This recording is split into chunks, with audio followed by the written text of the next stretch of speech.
Once again, the 1PW Interrogation Series here today. I'm Anthony King of James, and our guests, Tracy Smothers, Chris Hamrick. Hey, man. The tag team of Southern Comfort. Killing them. And we'd like to thank our sponsor, Red Bull Energy Drink. Red Bull salutes my hometown of Buttfuck, Idaho. Population 69. Salute. We're all jet lagged here and just trying to get our head right. Yeah. So. Are you asking the questions? Yeah, I'm asking the questions. They're just standing there they're giggling a little in the background. They'll make funny faces. Yeah. You're a real man. I think this is my re-retirement tour. Yeah? Yeah, I think I need to. We got a major carry feed going on. You know, I'm gonna like direct traffic in this 4-man tag or something, and that's all I got. It fades away, fade away. That's it. That's it. Let's talk about the tag team of Southern Comfort. How you guys came to be, because you guys have both been on the indie circuit for a long time, and then it's only the last few years that you've been together as a team. Came together in XPW in what, 2002? Yeah. How whose idea was it? How'd it come to be? Cody Michaels called me and Shane Douglas, and Cody really liked Chris and wanted to do something with him, and they wanted me to come up. But I'd actually got out of the business in 2001, and I'd worked a couple of times, before then.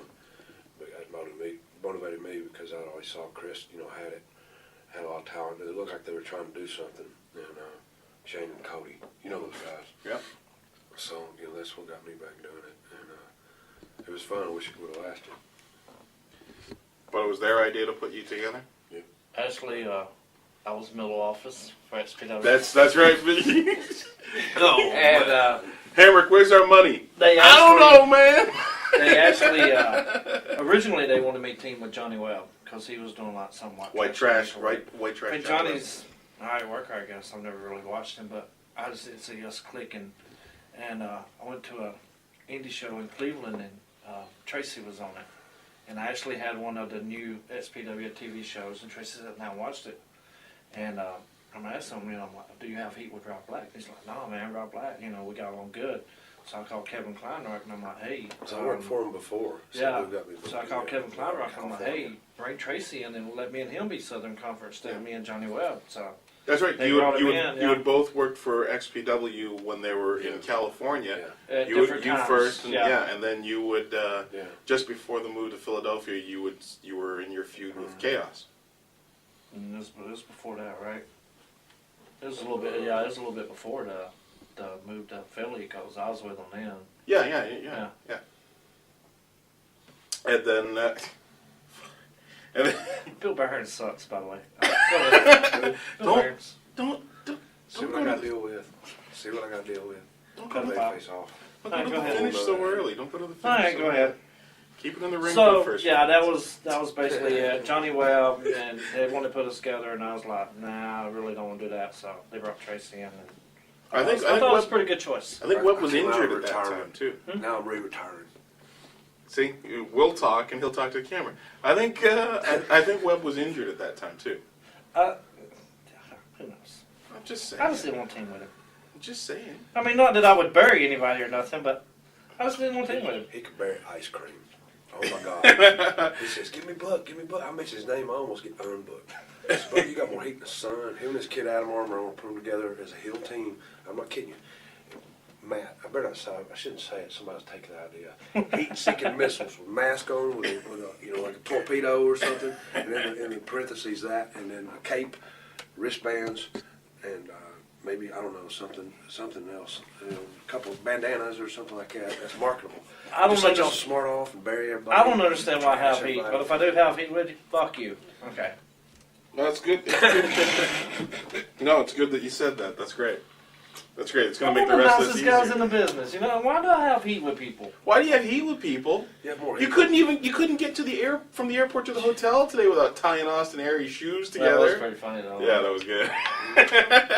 How am I going to get heat by playing ribs? Come on, this is a business for ribs. You want to know how you can get heat by playing ribs? Jeez. We'll talk about it. I'm sure we will. We'll talk about people's hotel rooms, and we'll talk about Oh, pillow fights. God. Because the first That's rule, what they want to hear. the first rule of Pillow Fight Club is you don't talk about Pillow Fight I Club. was not a part of that. And I was not a part of that. by the way, free. fuck you. All right, go ahead. Oh I man! ain't touching that. He's always been cool to me. Damn. But Okay. me, I almost get unbooked if I bring your name up. Okay, so You mess with the girlfriends, these fellas, whatever. I mean, it's just unbelievable stuff I hear. I go, I don't know, man. I'm just asking. It's all untrue. So you guys can put together as a tag team at XPW, and you're working Matt and Josh, Shark Boy and Angel. Shark Boy and Angel. Yeah. Then there's that tag in Pittsburgh where the top rope The ring broke. I mean, if there's going to be any display of being a ring general, of ringmanship, of knowing how to work, it's top rope breaking, and you guys still going 15 more. Yeah, but basically we just beat the shit out of them with the rope. Christian York and Joey. No, No, it wasn't Doran. York and Matthews Doran. because it was. It was Doran and Matthews. I mean, Kristen York and Danny Doran. Yeah. Yeah. Yeah. Because only the one of them came into XPW. No, actually Joey came in too, but later on, or earlier on, because he was in the four-way with Zebra Kid, Johnny Storm, Jerry Lynn, and Joey Matthews. Was it the other one? Yeah. Oh, Sure Seeking was. missiles. It's marketable. I know my wrestling.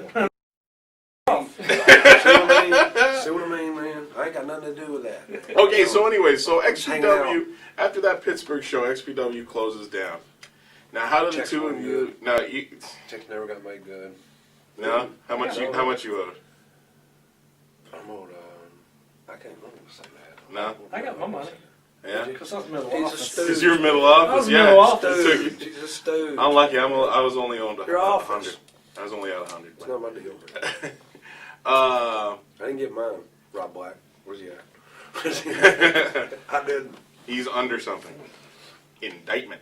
Yeah, they're trying to reinstate those charges. Last I heard. Yeah. Now, how do you guys stay together as a tag team? Because at that point, you're living in Tennessee. He's living in Nashville, or I think Norm put us. I think Norm was actually the first one to Norm take us out Connor. to SPW. Norm Connors from IWC in Pittsburgh. Yeah. And he brought you guys in. Yeah, you brought you guys in, and you worked. Jimmy Jacobs and Fabulous. Yes. Fabulous, Yeah, Fabulous John McChesney. which is one of it's the loudest I've ever heard an IWC crowd. Honest to God, and and I've been doing their commentary for 3 years now, and that crowd could never have been happier than to see the two of you guys together as a tag team. They wanted to bring you in as heels. No. Norm Connor told us we were babyface. Me and He Tracy did? fought it. Oh, I was like, no, we have to be heels because we're working two young baby faces. They're not going to cheer us. And then as soon as our music hit, they started clapping. And then when we walked out, they were like, I looked at Tracy and said, maybe we should have been baby face. Oh, yeah. So Yeah. of all the things that you've been really, really wrong about in your life, Hamrick, this is just another one of them. Yeah, Norm Connors came up to us after the show and he goes, I know my crowds, right? And I went, yeah, you sure do. Because we were total baby face. Yeah, that crowd was mental for you guys. What were we saying? Yeah, it was between XPW closes down in March, I believe, of 2003. Yeah, Is it something February or March? And Norm Connors brings you into IWC, and when? That's got to be 2004. Yeah, almost a year later. Yeah. Yeah. Now, in that year, were you guys trying to get it together as a tag team, or? I got out of the business at the end of 2001, a little after 9/11, and I went back and did that with Chris for however a few months. Yeah. That's about the only time I worked. I had Yeah. another job, and I wasn't really into it. I got motivated with Chris, but I didn't ever think I would get back in the ring. Period. And what got me back in the ring was the memorial show I did for Brian. And, for Brian Hillebrand, their show in Tennessee. After he passed, and his missus still had a lot of medical bills for him. I know Cody and a few of the guys got together to and organize. when Cody called me about this, Yeah. and Shane, they were all close. Yeah. All out of DiNucci School in Pittsburgh. Yeah. Just like, Chris Candido, before we did this interview, was on my heart before I first come down. He is a lot. And then you had your thing in Back in Black, come on. Yeah. That happens a lot. Yeah. That happens a whole lot. And it's Candido's somebody it's way over me. But he's one of the reasons I got back in the business. In 2004, my New Year's resolution was I wasn't going to get in the ring again. And I was going to do the job I had. I worked as a bodyguard. I bounty hunted. I repoed cars. And I was a collector and pretty nasty stuff. But I wanted to do something to get some people behind me to do something on my own, run my own. Something that was good, positive, help provide jobs. So I got out. I get on the internet, and I never did. And I saw all my friends dying. So they still are. And so I wish you could do something to help. I'm working, talking with some people, a few different people. I'm trying to do something, but it's so hard. I've been so close before. And there's always somebody there to scam them for a lot of money that's not wrestling people, that have no respect for our business and the people in it. And it's just too bad. It's one thing to do it, it's another thing to do it You right. see young, hungry guys, and you wish that when I was their age, I begged for a day off. And I always ask them, so what do you have this week? They say they're off, or they're working Saturday night, and you knew they would want to do it every night. And it's a shame, because it was territories. They didn't get out of the respective boundaries. And I know I'm getting off talking about that, but it's the business as a whole. There's not as many jobs. And there's so much negativity with everybody trying to hurt everybody's shows and jealousy. Used to it was at least they honored their territory and they didn't get out of it. They didn't really get along, but they didn't do nothing to hurt the business because they had respect for the business. But now I can't run McDonald's. You have some people that run it that don't, have any business running it, and they're just there for the scam and their ego and whatever else. And you see some top guys that I think they should hand the torch down a little more to the young guys. You don't see that, and it gets predictable. And I don't know. You see a lot of ego. Jealousy is too bad, too. So I'm just hanging out. I'm just glad to be here.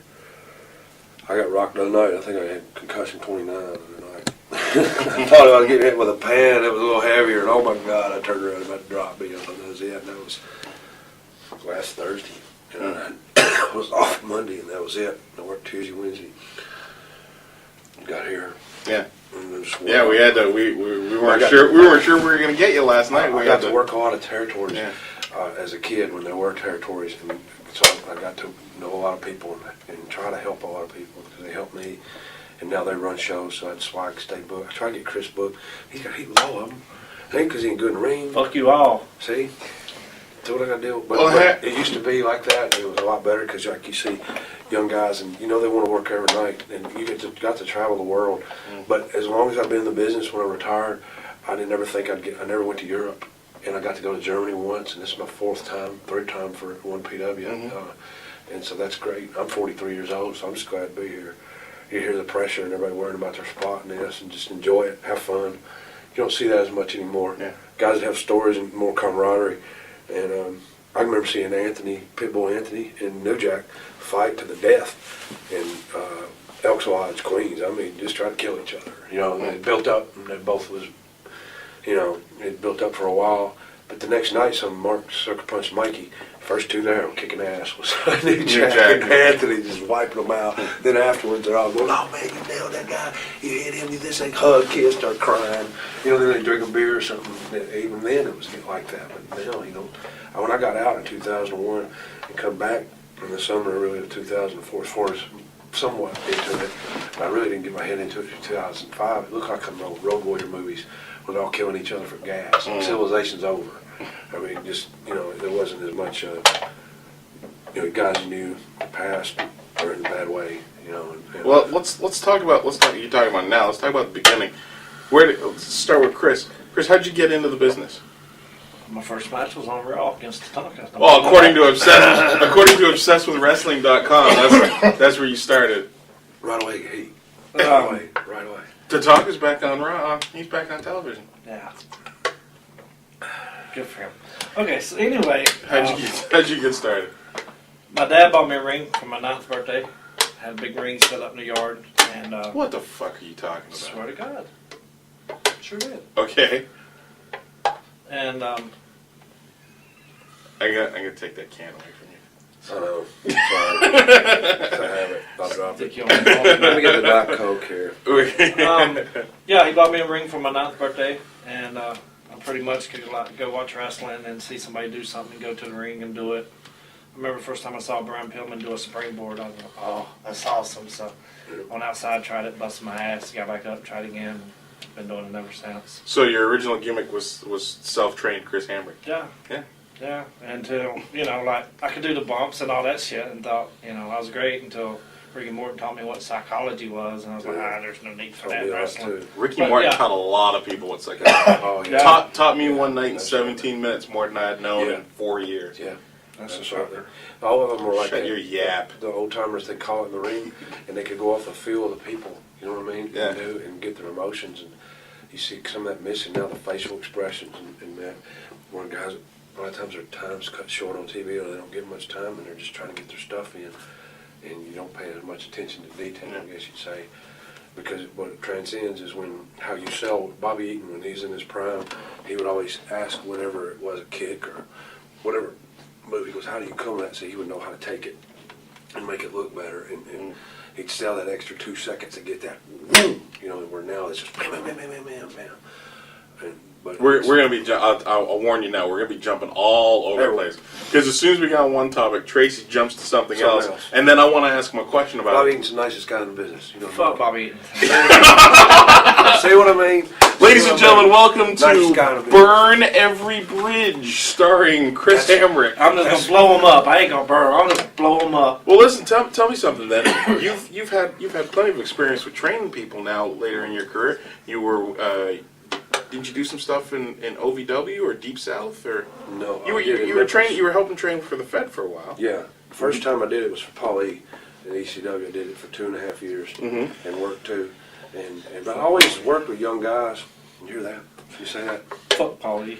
See what I mean? See what I got to deal with? That's what they want to hear, though, right? They want to hear you bury everybody. Yeah. That's the deal. It's a shoot. But I always was in a position I started in '83, but about '86, I was always in a position to have to work with the guys that were cutting their teeth right there and on the job training, at the interviews, everything.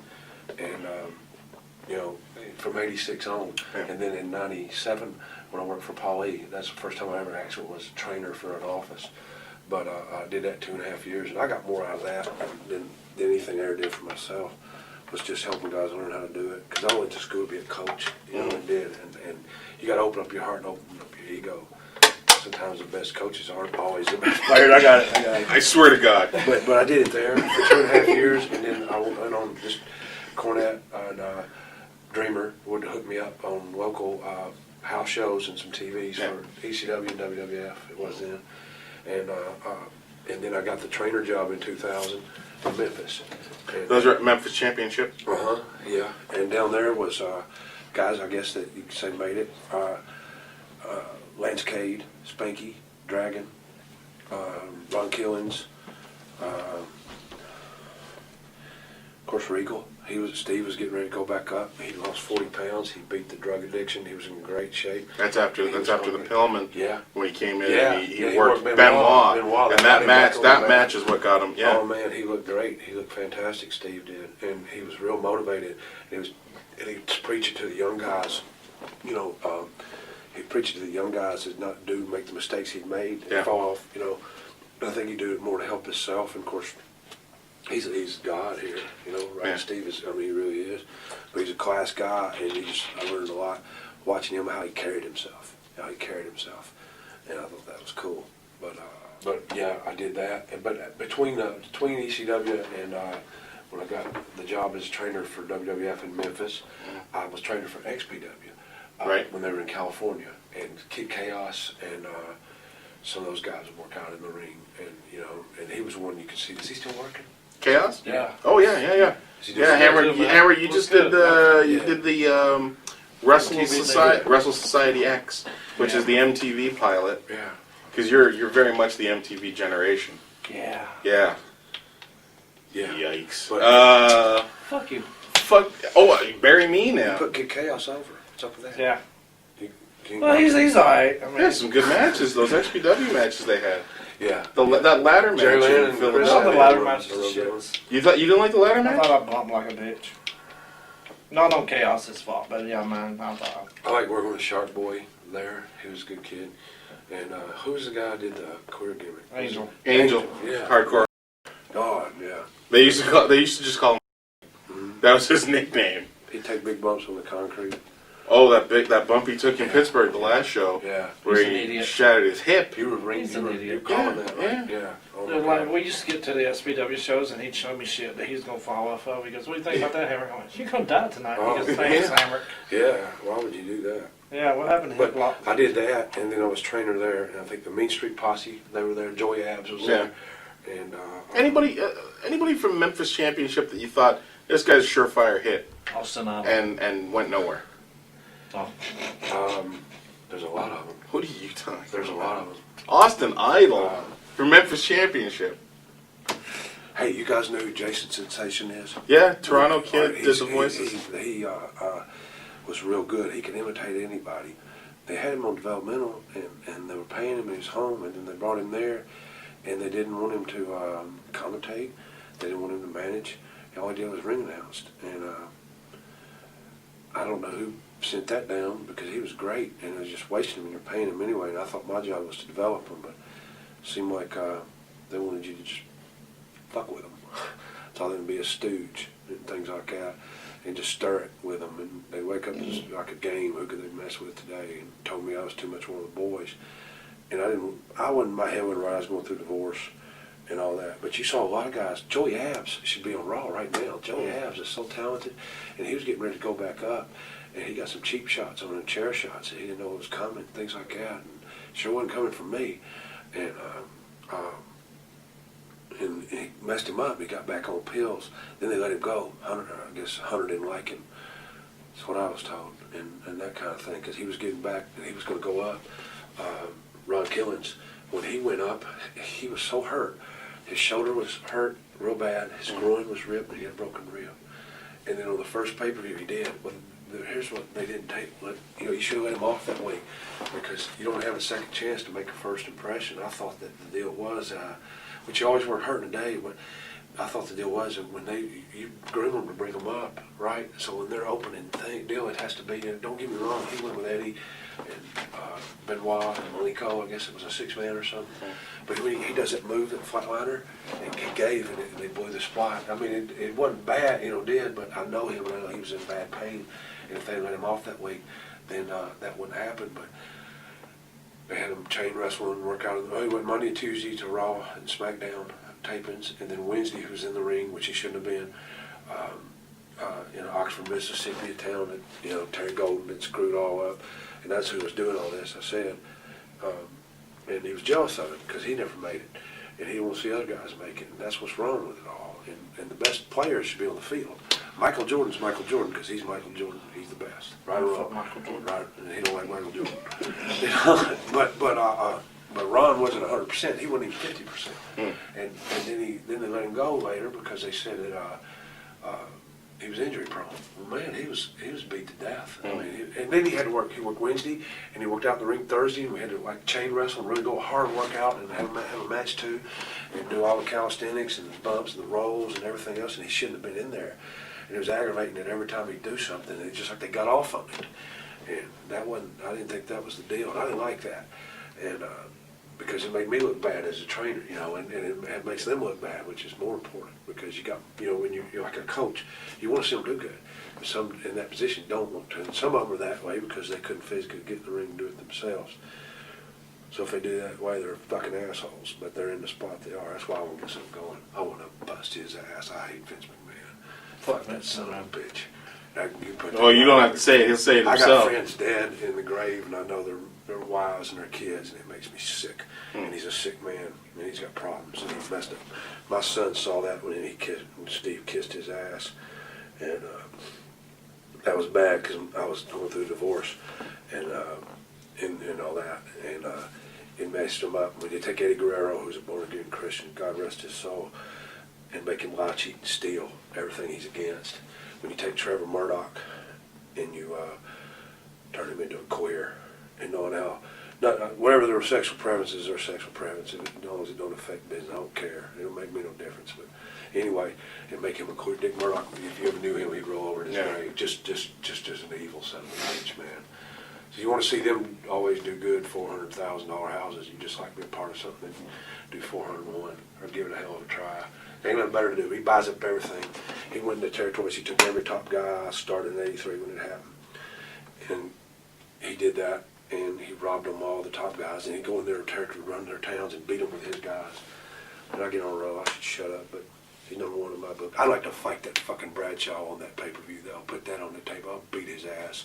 Give me my money for going to the ring so I can get out of there and then go to hell. Let's talk about He is a punk. let's talk about the hardcore homecoming. Not one, man. Talk about the hardcore homecoming and the ECW That reunion. guy's a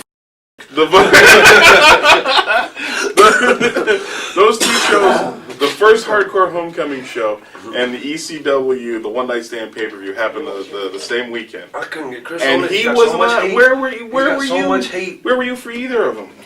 Who you got hate with? I don't know. God. Who? I thought Shane, but Carino has hate with Shane, right? Yeah. So you're linked with that. Yeah, I'm guilty by association. You got a little heat there, You dude. got booked. Tommy Yeah, got I heat? honestly don't know. A little bit of heat. Dreamer actually told me, this is what he told me, whether he's lying or not, I don't know. Now this is about the One Night Stand. Yeah, he told me Okay. that originally they had me and Julio booked against Doran and Roadkill. But he said then that it got switched to where they were going to have another match with somebody. Mm-hmm. And then we were going to work the Eliminators. And they couldn't find John Cronus, and they thought Perry Saturn had gone like crazy or something. So they left us with nothing. So And in the end, Doring and Roadkill got So on. we get They got on started the out. pay-per-view, introducing a tribute, honestly, and it was being shown. It was being shown out of order from what was actually going on. I can't tell you nothing, man. Yeah. Hey, your breast stinks. Have a Tic Tac. Yeah. He's trying to. breath smells so Dragon bad breath, people beg you to fart. Dragon breath. Colt Cabana, what? God. I went back. I didn't want to sell it. It woke me up. Man. On the bus on the way here today. But Colt Cabana. honestly though, the one night stand or whatever, I thought it was complete bullshit. Yeah. To me, I mean, it's cool that those guys were in ECW and all that bullshit, but they made their money. You know, Paul was paying these guys. Give the guys like Chetty, C-Dub, and, you know, other guys that didn't get that much publicity or whatever, because they were still part of ECW. Mm. Give them a chance to get on pay-per-view, get a little exposure, and make a little bit more money on the indies. Take care of the guys that stayed legit. Yeah, but- Vince yeah, but hold on, could give hold a on. fuck less about that. Well, that's what I'm saying. Yeah. You're saying do something good. Do something good for the workers. Yeah, be crazy, man. Well, if Paul would have had total control of it, it would have been different. But yeah, Vince just found a way to push guys that he has now that were in ECW once and still Yeah. get. So basically, it's just another fucking WWE pay-per-view with ECW banner. You know, that's my feeling on it. Hey, Fuck one. What about the hardcore homecoming show? The first hardcore homecoming show was two nights before. That was the Friday night at Viking Hall, ECW Arena, the new Alhambra, whatever the fuck they want to call it, the Bingo Hall. Every week it's got a new name. We tried to call it XPW Arena. Hey, shit on that idea. Gee, I wonder why. That shocked me. That show was a cool show, and I really had fun both of them. The hardcore homecoming show, boy, the crowd was just electric. They were really into it, just like it used to be, and it was awesome. It was great seeing a lot of the guys. It was so hot in that building. Oh my God, Scorp's here on this tour, right? Yeah, Scorp's gonna be Scorp here. looked great. He was ripped to shreds. He worked with Kid Best Cass. he's looked in a long time, man, yeah. He lives in Germany now. Mhm. Yeah, I saw him and seen him in a while, and of course Chris and Shane and everybody, and it was a good time. I was there like 3 in the morning, and then I worked for IWA, I believe, for Ian the next day, and they had a great show. They really did. Those young guys, they had a good house for me, for there, and it was the afternoon show. Then I called right up with JT Smith to there, and then all day, it was everybody was cool to me at the One Night Stand, but it was, you were as comfortable as you were at the arena because that was more ECW, you know what I mean? Yeah. Because their office, of course, they own the name, but you felt like that some of the guys there didn't want to be there. And Some guys shouldn't have been there. I meant some of the guys Vince's guys, and I thought they were going to do something with it because Vince had spoke that they were, but he looked pretty unsure. I think Johnny Ace wanted to, but I think maybe some of the top guys didn't like Do it. something with it as far as like Start making running some shows. That's what they start said. We're running doing it. another one, right? Yeah. They're running another one this year. Yeah. And I want to Maybe I fight won't be on that one Bradshaw, either. man. I'm going to stomp him. bring some donuts, Bradshaw. Well, let's talk about this. We are gonna lose an hour of tape. Watch this. What happened with you and Bradshaw? Maybe 2 hours. You take it? You want a pillow? I was going to a show, and I heard his radio show, right? And I known him since he started. I knew John Hawk. I didn't know JBL. You know what I mean? When I say that, so that's how I treat with guys, and like Undertaker. I knew Master Payne, Mean Mark. I didn't know Undertaker. I think Brother's really dead. Oh God, that's another story. Anyway, John, I knew him in Japan when he first started. He worked at Global. He's a real nice guy. He's real humble. And anyway, I listened to that radio show, and when I got there that day, I saw him, and I went up and talked to him. He wouldn't even look at me. He talked to me, you know what I mean? But he was just talking, like above me. I was looking up.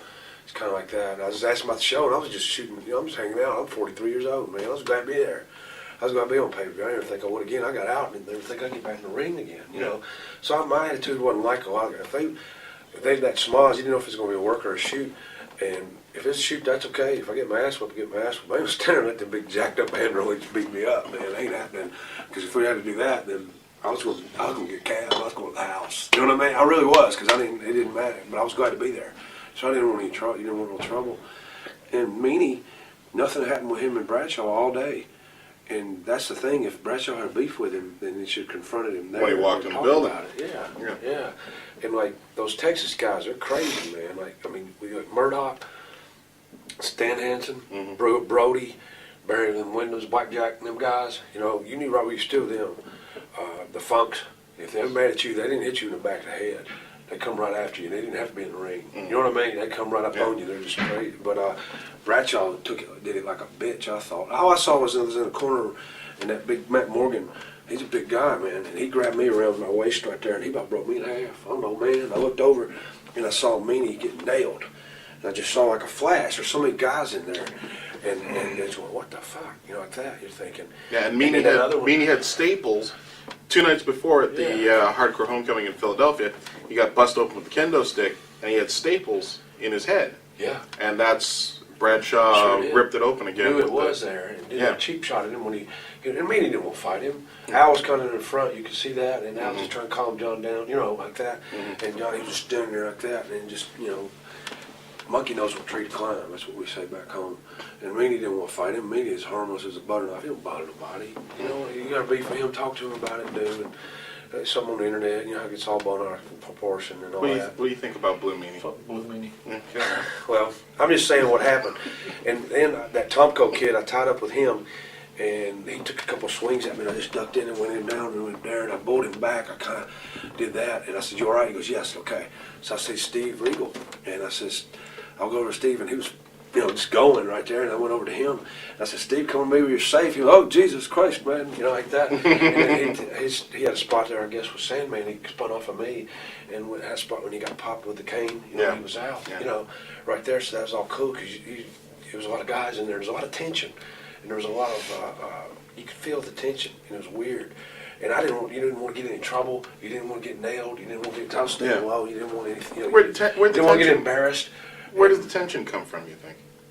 Is it because they're, Chris is calling it WWE pay-per-view with an ECW banner. Is it WWE guys afraid that ECW might prove to be a more popular product, might prove to be something ECW that had the best wrestling around. Well, it just blew it off the people. I was watching where you could watch the monitor, and I was watching where you could see the people. And the reaction of it, it was just the passion people had. They were out of their mind. And you know that's money, and Vince knows that's money. They're chanting ECW in all these arenas. But the boys, the top guys, of course, they don't want to lose their spot. And, you watch that Tanaka and Mike Awesome, regardless if you don't like what they did or not, my God. There's things they did in there that they couldn't top. And he's up there saying, and they're laughing at him. And that's what I didn't like at all. And I didn't like that one fucking bit, and I still don't. And because that's not cool. Because regardless if you don't like what they do or whatever it is they do, it's our business. Have respect for it. These are making fun. And they're talking shit, and then they put a paid thing out. I guess where John commentated on things, he's just making fun of everybody. But fuck that son of a bitch, because he that's not cool at all. And he has no respect for our business or the people in it. And most of them ain't never paid no dues. And if it wasn't for the damn, jacked up Android, they'd be fucking doing hair or something. So I don't give a fuck. Never watched wrestling. Never paid no dues. Never none of that. And I can remember when they was doing that little rehearsal they all walked down and do, and the attitude and just did. And I don't care. It don't matter what they gonna do. Fire me. They fired me twice. Fuck them. But they just did. And I was standing in the back. C.W. Anderson and Chris Chetty standing right there. And it's just the way they was just handling themselves. And I was just like, man, fuck these son of a bitches. I went up to the front. They did. I said, okay, guys, what's happening? Because I knew most of them. I knew a lot of them's dads. Russell worked with a lot of his dads, really did, and they're going to act like that to me, and they kind of was distant from you all day, and just a little tension, and you knew the agents, and some of them, I don't care, I know every one of them agents, I know every fucking one of them, man, and they stir them up, and they start shit, and they play the boys, and they stir up the boys on each other, and it's all big work, big angle, they get off on it to fuck with people, so you kind of saw that, and I'm just telling it like it is, and that's what you felt. I thought, man, I ain't gonna stand there and let these motherfuckers kick me out, because they really gonna come out, you didn't know, so Danny Doran says to me, he goes, is this going to be a shoot tonight? And I said, I don't know, be ready for anything, just be careful, watch your back. Like that, watch each other. So those guys that stick together, the ECW guys, if one fault, they all fight. Regardless of, like I said, my New Jack and Pitbull Anthony, we ain't that way with them guys. They're all out for themselves. And I remember Bradshaw standing over there, and he was talking shit, and he was drunk at 3 o'clock, which never happened before, right? Never happened before, so that tells you the inmates who run the asylum and things like that. And he was drunk, and he was telling all them big kids, Tom Cole, Morgan, what's his name? Tom Cole, Morgan, Snisky, and Conway, Sylvan, is that his name? Sylvan Grenier, yeah. Orlando, all them guys were kind of standing around or something like that. And they're nice guys, and they're just doing what they're told. And they don't want, they don't know more than anybody, but they got to go with what he says. Yeah. You know what I mean? And he goes, guys, don't hesitate to knock one of these jack-off motherfuckers the fuck out. Just like that's what he said. I mean, he said that, and he's standing maybe from here, maybe a little further than you guys right there, and you're just sitting there and just going, dude, why are you acting that way? You know what I mean? Like, come on, man. You're on top, you're doing great, you wrote a damn book, you're stock market, you're doing, what do you worry about us for? We're just over here trying to get a job and make a living. Because you don't want to get in any trouble, because you were hoping they would do something with it, because they talk like they were going to do like they used to, but Vince back them. And it's marketable and do, so it provides 30 to 50 jobs for the boys. Mm-hmm. Their developmentals from OVW and Deep South and all can come up through there and work with the established ECW to create new characters. That's what Paul kind of did before. Yeah. And I know I get on a roll saying, but it's true. It's true. Yeah, but what do they do? What do they do if they recreate ECW and the ECW brand is more popular than the WWE brand? It did a real good. Yeah, but that's my point. What kind of assholes do they look like then? Look, they bought WCW and they sank that. They drilled holes in the hull of that ship and sank it like the Titanic. They could have carried that angle on for a year or a year and a half and done something good with it. But what they did is they brought in the WCW guys and jobbed them out every opportunity. So you're now your heels. Your WCW is your heels in this angle, and they're being proven again and again and again to be completely dickless. Be completely inept. Yeah. So how do they carry on being a viable challenger? He's already a billionaire. He's just a bored rich guy that wants to get off on just fucking with people and doing things that he does. He gets off on it, man. Yeah, but he gets off on it. But he protects that brand. Dick Murdoch would turn over. Dick Murdoch would turn over in his grave, and I've known him since '83. If he knew what they was doing that with Trevor. Yeah. And it's just if you knew these people and you know the why behind the what. Then it really gets to you. Then you think, well, heck, man, I'm sitting there cursing, I'm making mistakes to do, but I ask to be forgiven. But when brother here don't put over God, he got some problems. So, what goes up must come down. He's already groped a Tannibad lady, right? He just bought his way out of it, right or wrong. I know this. You could dig up a lot on a lot of people in doing the bounty hunting thing. And you think about that, and when it comes legal, then it's a different story. And I've got, I'm working on some things you want to do, but you got to get rid of the garbage, and you got to get rid of it. And they said, Shane and them 40 pages of things not to do in that hardcore homecoming. And did. Why in the hell are you worried about what they're doing? You're a $1 billion business, and on the stock market and everything, and doing DVDs and books on everybody. Yeah. And why you were, do something. He cost about 300-400 jobs in our business. That'd be like Verizon coming in and buying Singular and firing everybody. It was your job. That's what they knew. That was their passion. If it was working in, making cell phones or whatever it is, that's what it boiled down to. Taking over a territory yeah. and putting that area's workers out of business. Yeah, and that's not the deal. And that's what's happened. And now they want guys that never even watch the business. And they don't why they frown on indie guys. What are they supposed to do to get experience? What are they supposed to do? There's no territories anymore. Yeah. And then indie promoters don't want them to work with nobody but them. The boys just want to work. And he just sits back and laughs. Everybody cuts somebody's throat. If a guy could get all the small territories going like it used to be, and there's strength in numbers, and you film a 2-hour show, and you go against him, and you show up from different venues, and you show about 8 matches of wrestling, maybe a 15, 30-second interview before they go to the ring. That's all, or maybe after. You know what I mean? Or a minute after. And if personal issues, and they do. Not when they're having sex in the bed. Not when they're doing, kissing his ass. That's just disgusting, man. I mean, it is. And you know what? But anyway, back to what I was saying. I know I get off on different subjects, but all that day you're sitting there and you're seeing all that and you're just doing. But I saw Vince was unsure. And he wanted to do that ECW thing. It was Van Dam's idea. That whole interview was a shoot Van Dam did, and Paulie's was too. And they knew it'd go, but Van Dam was hurt, and so he couldn't. He couldn't. Yeah. So now he's not. So they could very well still do that. But will they? I don't know. I mean, it's hard to say because someone told me, and I don't want to say. He said they were going to do something, but not now. And they could, because it did like 80,000 more buys. Am I right? Vince sees that. That's Their best-selling. Their two best-selling DVDs are the. Yeah. Well, right. And that. Well, anyway.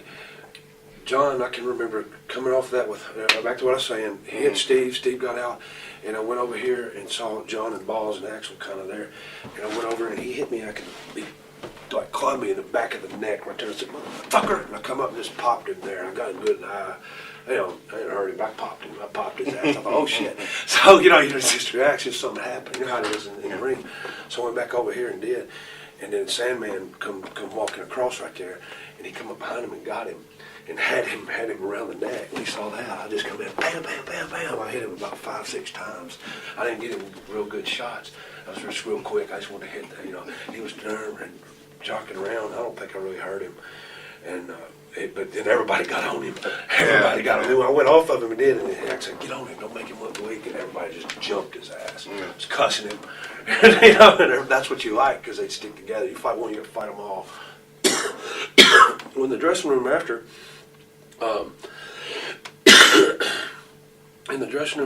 Meanie and him were arguing, and I kind of left it alone because I left it in the ring because that's the way I was always taught. A lot of times you come back and it's cool. It was settled in the ring. It's like you would on the field, in any sport, and kind of like that. And they were fussing, and Orlando was holding John back, and the agents were all between them all. And Johnny Ace was saying, "This doesn't happen here." And Meanie was going, "It's a work. It's a fucking work."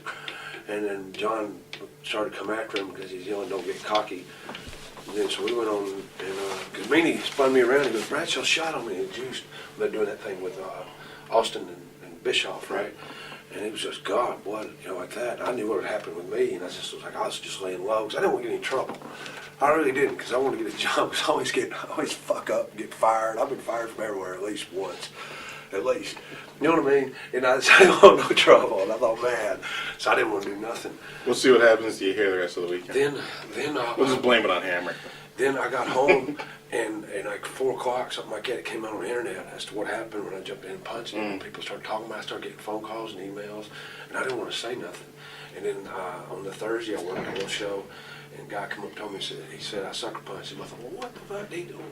What did he do to Meanie? Like that. So they had me do a little interview there, and I said something about it.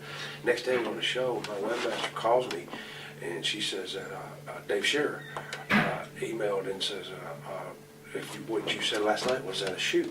I said, what? I ain't, I'm just tired, wore out, I'm just going, just trying to get there. I was really tired then. That week of those shows, I worked Tuesday, Wednesday, Adult Shop Thursday, and did Shane's show Friday, and Ian's show the next day with not much sleep, and then did that one there, and I was exhausted. And it was a Friday, and I said, yeah. I said, you talking about, she said, with Bradshaw. I said, yeah, it was a shoot. Fuck him, man. Everybody looks like him. Well, she emailed him back that. And then that came out there. And then the next day, these kids out of Kingsport, the interview that was on all over the internet, they had me do an interview about it. They said, just do shooting it. I just wore out. I said, about what? And they said about Bradshaw. I said, yeah, fuck him. So right there, so I did it right there. Is Next that- thing I know, it was all over the internet. And That's the clip where you offered to give your house and your dog. Yes. I still feel that way, man, because they're sitting up there laughing at us, and that ain't cool, man. Regardless if you don't like it or whatever you want to say, and you're up there talking shit, and you ain't never paid no dues, and none of them guys have. And if they don't like what I'm saying, they can come too. They can go to hell is what they can do, because I put 23 years in this business, and if you don't have any respect for it, you ain't worth a fuck, man. You ain't worth. I don't care how much money you made or what you've done or whatever it is. You're going to get yours. What goes up must come down. I'll say that because I've seen it happen too much. Anything can happen in this world. But we're up there making fun and calling guys garbage, and the guys you worked out in the ring with, and you knew their hearts, and you knew where their heads were at, and you knew how much they love the business and were very good at it, and it got shut down. It wasn't their fault. Yeah. And then there's no work now. We got jobs, and they're making fun of that because you do have jobs to support your wrestling habit and things like that. A lot of guys do. That ain't cool. So yeah, I'd like to fight him. I'd like to fight him. I don't think they'll let me. I ain't saying I can whip him. I probably can't. I don't know. I ain't training like I should have and eating right and do. But he's got a bad knee, and I'll take it out. I'll fuck him up, man. I'll do what I can. What did you? I would love to fight him. I'd love to fight him on that thing. I'd love to fight him. What did you think of Meanie going to New York to do those SmackDowns for a few weeks there? He's just trying to get a job. He worked for him before, and they liked him. He's just trying to get a job. He could have sued him, I guess, but that's what caught me was when I first started. You wouldn't think about suing somebody what happened in the ring, because if the marks hit the ring, you better beat them up. Because if they got the best of you, you're done. You lost a bar fight, you were finished. Yeah. These guys, some of them, they should have worked for the old promoters like Eddie Graham, Mike Graham, Bill Watts, Ole Anderson, and Vern Gagne, and some of them guys, the Von Erichs, and don't come home unless you win. Yeah, I mean, you're done. You're history. Even the Jarretts, you defended the business, always did, and you didn't make fun of it because regardless of you didn't like each other or not, you had respect for our business, and doing that I didn't think was, and so yeah, I said that, and then I started getting flack coming, but it helped me. It did, and still does, and I'd still like to do it because it did help me a lot. It helped me. Yeah, well, I got booked here. The first match here was you and Meanie over, and the angle was that you were pissed at Meanie for defending him, and then he went to New York. Yeah.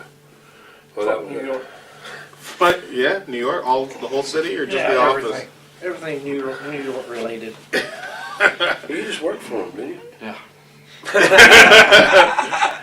You've done No, it. it ain't that. I mean, the thing about it is when you see guys that you've helped and done, and they've had to deal with stuff you dealt with when you was their age, and it bothers you. It does because you do care. Because you know that you have to hope that you had a lot with helping them learn how to do what they do as good as they do, but they helped you because they brought your game because you knew they had it. And then when you see that, like what they did to Joey Abs, and I was already let go when they started really, messing with him hard because they said he was going up. And now I hear that he's not doing real well. And it's because of the head trip of what they did. And that's why when the jobs started going down, guys were used to doing what they'd done, wrestling business, since they were in their teens. Their dads did. Now a lot of them's dads that outlived them. Think about that. That's pretty rough, isn't it? Kurt Hennig, God bless him, man. You never thought he could always hold his cookies. But he was too drunk, and I heard that a certain guy stirred it up to shoot with Brock, and they fired him. And he's 45 years old. He never amateur wrestled. Brock's straight, don't drink or nothing. You know what I mean? Yeah. And they embarrassed him, and then they fired him. So that was you know what I mean? Yeah. People don't know that. And I couldn't believe it. I was out of business when I heard that. That's when I knew it was bad. Hawk, his past use, but he got his life together. And with the head trips that they can put on you and do, they just chew you up, spit you out. And used to when you got let go, you always had a place to go. It's not that way anymore. And guys may party a little bit. Then one thing leads to another. They don't sit around and think too much. Well, it's starting to come back that there's a place to go for some people, and watch Hamrick's eyes light up. There's TNA. Fuck TNA. And Hamrick, who's your favorite wrestler of all time in TNA? Nobody. No, you didn't like Crimson Dragon? No, he sucked. Yeah. Fuck Crimson Dragon. No, here's what's wrong with the business today. All right. This is heat. If you go to a WWE event, okay, and say you've got two big muscled up steroid motherfuckers coming to the ring, yeah, they look impressive, okay? They look impressive once you get in the ring. Okay, say I'm there, and I get in the ring, and a lot of people are like, but I guarantee you, let them have a match, let me have a match, and then see who walks out being more impressed. You know? Because these motherfuckers, they can't spell work, much less do it. It just pisses me off because you got so many guys on the indies busting their ass every night and that love the business. And that's the thing about ECW. These guys were out there and you could tell they had a passion for the business. Yeah. They loved what they were doing. Half the time they were getting paid, half the time they wasn't. And they didn't care. They didn't really care if they was getting paid. I mean, sure they wanted their money, but if Paul came in and goes, okay, you know, we'll get checks next week, nobody went out there and gave a 50% performance. They gave their fucking 110%. And, you know, and with WWE, I mean, you watch it on Monday nights if you can stand to watch it, and you can tell these motherfuckers are just trying to get a paycheck. You know, they save it for the pay-per-view, and then the pay-per-view's not all that, you know? So, I mean, like, these indie guys, fuck, every night's a pay-per-view for them. So, you know, it's just, it sucks that, you know, more people can't get breaks because 6-8 hours. Because they're not fucking, you know, enhanced with fucking steroids or, you know. Well, it's just, they've been announcing. Oh no, You're sugarcoating way too much. yes, I'm trying to babyface now. What about TNA? Fuck. Not me, man. Oh, you on the job? Oh, I ain't. Would you take a job? Would you take it to me? I never worked for them. Would you take a job with TNA? If TNA calls, Sure, I would. Yeah. I got like a booking. They work 3 times Well, a month. meanie. Right? Heck yeah, they Hamrick, never- what if TNA called I you? hang up on them. Yeah. Well, that call ain't You know what? that call ain't never gonna come. It's really like, no, he's not with TNA. Oh Jesus. Fuck him. You know. I mean, fuck him. He may not like What's you. he ever done in the business anyway? What the He may fuck? not like you. I hope he don't, son of a bitch. How long have you? What the fuck has he ever done in the business to make him sit at TNA office and tell who they can hire and who they can't hire? Fuck him! Does he have Piece that of power? shit. Does he have that power? I Or just put heat on you? Oh, fuck him. He may not like you. I hope he don't. What about that email that Beep. Can we go there? The email you talking about today. No, we'll get to it. We'll get to it. But anyway, We'll come back to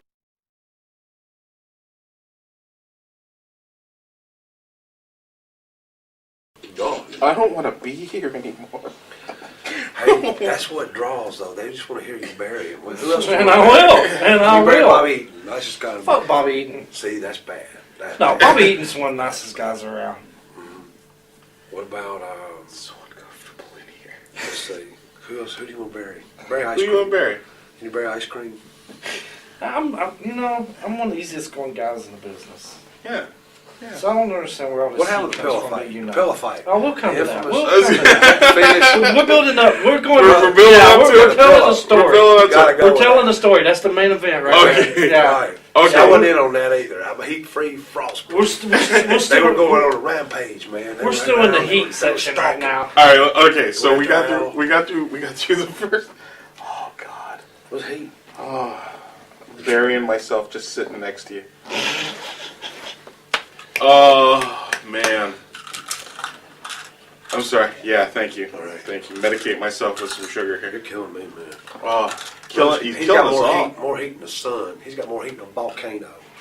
I'm not kidding. So we get through the first. We got the first 1PW show, and you fight Meanie, and then later on in that show, Carino versus Al Snow. You come out, Fuck Al help Snow. Mr. Fuck Al Snow. You come out and you help Carino. Meanie comes out to make the save, and we get the start of something. And then looks like you might need a tag partner, and call in Mr. Hamrick here. And in January we have Southern Comfort, and we have Carino. We have the formation of Old School X. Yeah. That's it. No comments. Reno's not here this No, time. I'm telling the story. No, no, not this time. Damn it. Is he in Japan? No Yeah, he's shit. in Japan. No shenanigans. Yeah, well, that was fun. That was fun. What was that about shenanigans? I like the people. They're starved for it here. They love it. They love it. They just have a blast because they don't. You know, people in the States take it for granted because there's a lot of shows running. Yeah. And you wish that you could come over here like 2 weeks or a month at a time. Yeah. You know, because it's a good time. In all of Europe, they're starving for it. Because I mean, Vince does great overseas, right? Mm-hmm. But do y'all have TV here? I don't know. Do they have a TV show? Yeah, Not yet. No, we got our first.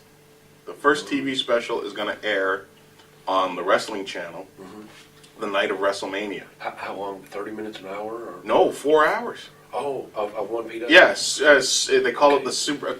TWC calls it the Super Sunday Card or the Super Card Sunday, So different and they air 3 or 4 hours of one promotion or one topic, right? And WrestleMania Sunday, because of the time difference, WrestleMania is going to start here at midnight, okay?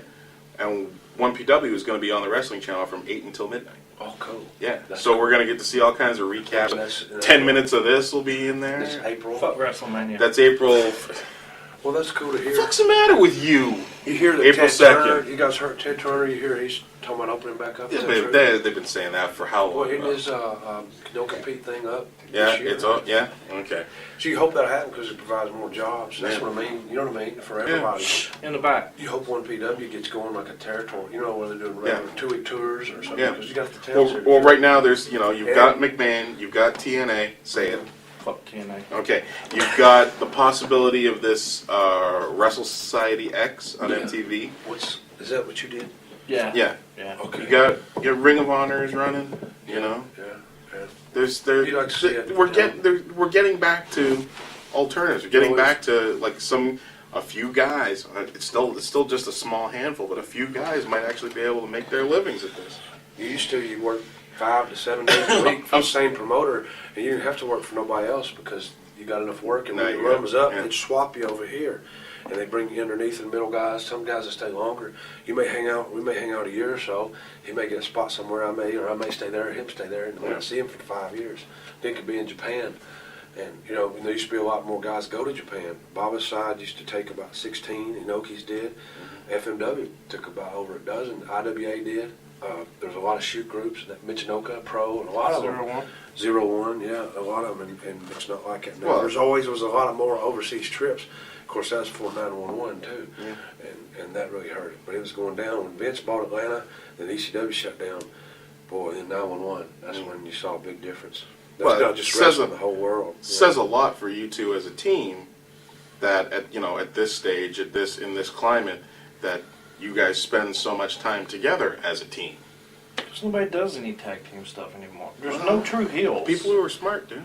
Yeah, but there's no true heels. I mean, you ain't gotta be smart to set babyface or heel. Can we do a 4-way dance off tonight? Can we do it? All 4 teams. Can we do Are it? you gonna have the white boy dance party? Gotta do it, man. Gotta do it. Everybody Gotta loves the do it. It's all white God. boy dance No, party. I mean, seriously, today in wrestling, nobody wants to be disliked. Everybody wants to do something and get the pop from the crowd. I love getting it. And you can't. You gotta be heels. You know what Yeah. I'm saying? Because you gotta have somebody to cheer against What and about somebody TNA? to cheer for. Fuck TNA. And nobody does it, but me and Tracy are old school Southern heels. And Okay, man. Okay, let's go back. Let's go back to the January 1PW shows, and it's Southern Comfort.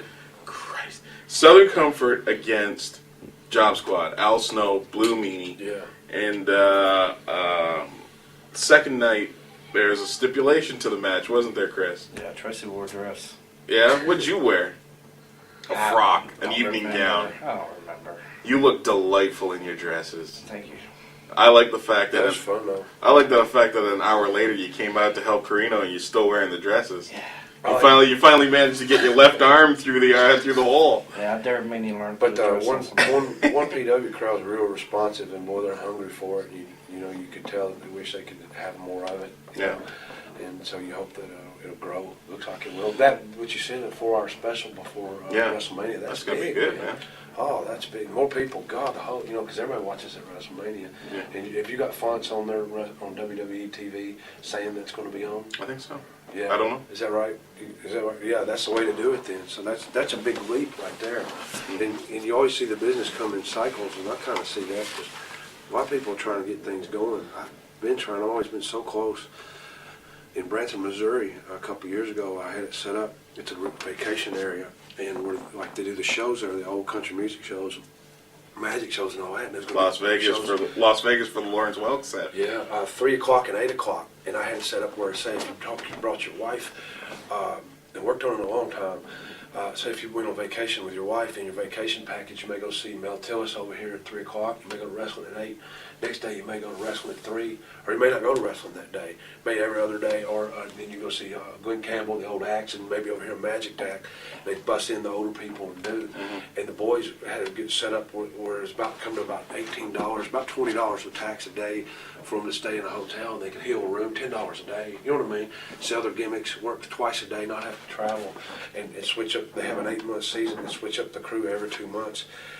And I ran 2 shows, and a guy that was around the bit, you know Brian Love, you know him? He's tried Tommy Rich around some, Tommy. But anyway, he scammed a lady, him and another guy that wasn't a wrestling guy, scammed a lady for $40 grand in 2 shows to shut it right down. Damn. But it was set up like that. Say if you typed in Branson, Missouri, within the first 5 topics within wrestling, you know, vacation activities, you know what I mean? You know, and that'd have been good for the boys. Google. That'd be, like I said, they go 8 months straight of the season, about April to about Christmas. And they switched a lot of the acts, like they had some acts in there that would imitate like Elvis impersonators and stuff like that. And they switch the acts up about every 2 months. Shania Twain, you know what I mean? Different things like that. So you want to do that with the wrestling and do, because a lot of people there, when 911 happened, Branson's in the middle of the country. A lot of people there drove to Branson, so that helped their economy, and it helped there. They had 8 million people come through there because people didn't want to fly anymore, you know. So people going other places yeah. would make would go through Branson. They'd know Branson was there. Well, we'll stop. We'll add a couple extra days, go to Branson. And another lady had a good concept. The lady I worked for out of Rockford, and I worked for them as security, and for them, her and her husband, and she had a good concept with wrestling too, that somebody could do it. And if anybody's out there listening, you can do it, because you have a complex that say you have training over here.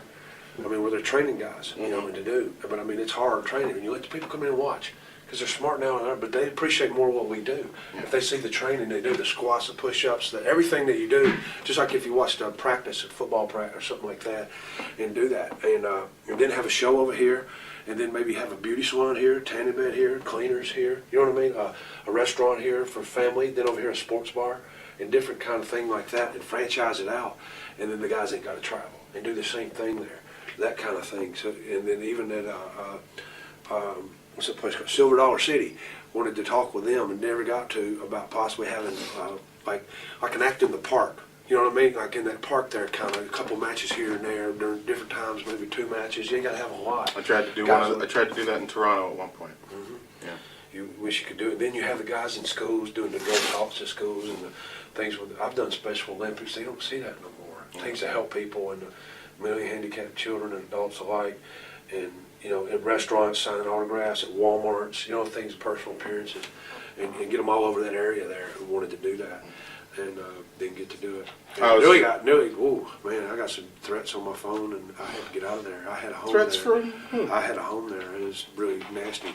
A lot of people in the timeshare business, if you know anything about it. You know, but it could be done. I was afraid he was going to bury the Special Olympics there for a second. No. No, you're not going that far. Go there. So we've reached your limit. Yeah. Oh, thank God. But What do you think about Ricky Steamboat? I like Steamboat. All right, good. All Just right, saw it the other we're finding his level. just saw it the other day. you're doing the Did a training seminar with Deal. him and Terry Taylor and Tom Pritchard and Les Thatcher. Yeah. And Ricky was there one day, and Ricky was great because he was teaching them how to sell a punch and facial expressions, how to have fire and little things that he was showing them. You know, it was really good. I got a lot out of it watching him. That's got to be handed down from torch, you know what I mean, and done, and the little things. Have either of you thought about setting up a school, like one place? Lance Storm now. Lance he retired. He's gonna come back and do a little bit of work here and there. Lance has gone back to Calgary and he's opened the Storm Wrestling Academy. Have either of you thought about setting up shop, one place, you know, the Tracy Smothers Wrestling Academy, the Chris Hamrick School of Wrestling and Etiquette. I've got some people that I'll be talking with when I leave here that I have a little concept of kind of what I was saying. Yeah.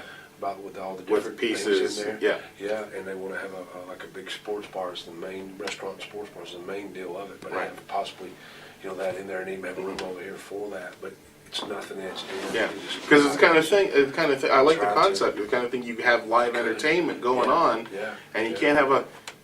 You couldn't do that with, you know, like a Karaoke hockey bar game and or stuff like that. You can really people get in, cover the ring. Can we find a I'm karaoke sorry, bar but, too? you know, but you know what I mean. Have that because people love it. Karaoke and sing. They'll go and let them drink a beer and get in the ring and do.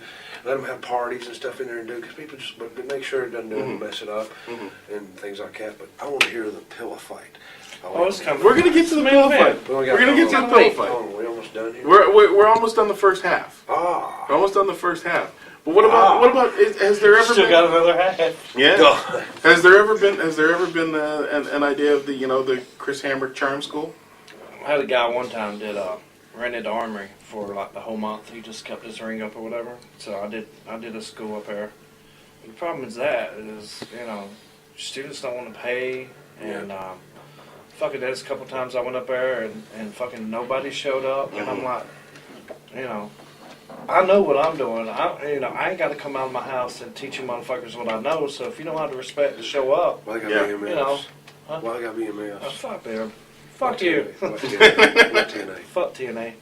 But I mean, it's just, you know, everybody wants to do it, but nobody wants to pay the dues anymore. You know, it's just that's stupid. Hey, I was 2 years nearly trying to get in the business. Yeah. It was hard. It was When I real was hard. coming in, you were lucky if It you was was. in the business a year. You got to be in the battle royal, Yeah. and then You're you right. got thrown That's out. true. But your ass was there to help set the ring up, take it down, and you Oh, paid God, dues. yeah. You know, You got it. you earned the right to be a You come in wrestler, and shook not everybody's like hand. everything now. So you bitter, I hate wrestling. do you? Part 2 of Hamrick Buries the World. Okay. Chris Hamrick, you hate everyone on earth, You know what? I don't Bitter. hate anybody, but and. And My heat with him is, this is what I do for a living. And for me to play a small rib, which didn't hurt any fucking body, Jarrett thought it was cool. And for him to send an email to the promoter over here trying to get me knocked off the show, trying to take money out of my pocket. okay. This is how I feed my family, you Okay. know? Well, Fuck him. let's go from the which beginning. animal? Which animal? Let's go from the beginning. Let's talk about what happened, because there's been a lot of talk on the internet, and God love the internet. Oh, the internet has done so much for professional wrestling. Thank God for the internet. There's been a lot of talk on the internet about that night in particular, which was the second night of the January tour, the No Turning Back tour. For a couple of people, it was the No Coming Back tour.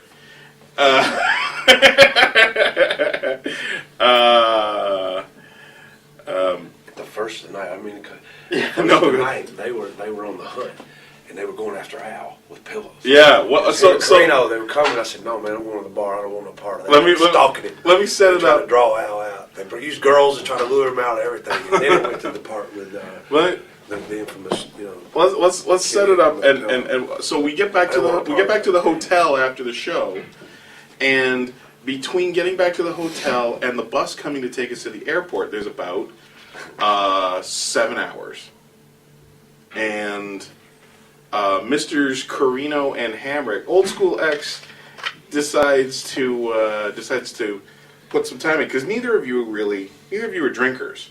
Neither Carino or you were drinkers. We have to do something entertaining. So you had to do something to entertain yourself, because nobody really, there wasn't anybody in the group who really thought to themselves, okay, well I'm gonna go sleep until the bus comes. Everybody Nobody slept. Nobody. Everybody stayed up for pretty much the night until the bus came. So what did you and Carino decide to do to spend your time until we headed back to the airport? Well, you're skipping over the What am I skipping Jared over? incident. When we first checked in, everything that we did was Al Snow's fault. Now this is on Thursday. Yes, when we checked in, me and Carino's like, let's go mess up Al's room. So we go to the lobby, and we ask for Al's keys, and she goes, well, Al Snow's in his room. We was like, who's not in their room yet? And they said, well, Jeff Jerry hasn't checked in yet. Why not?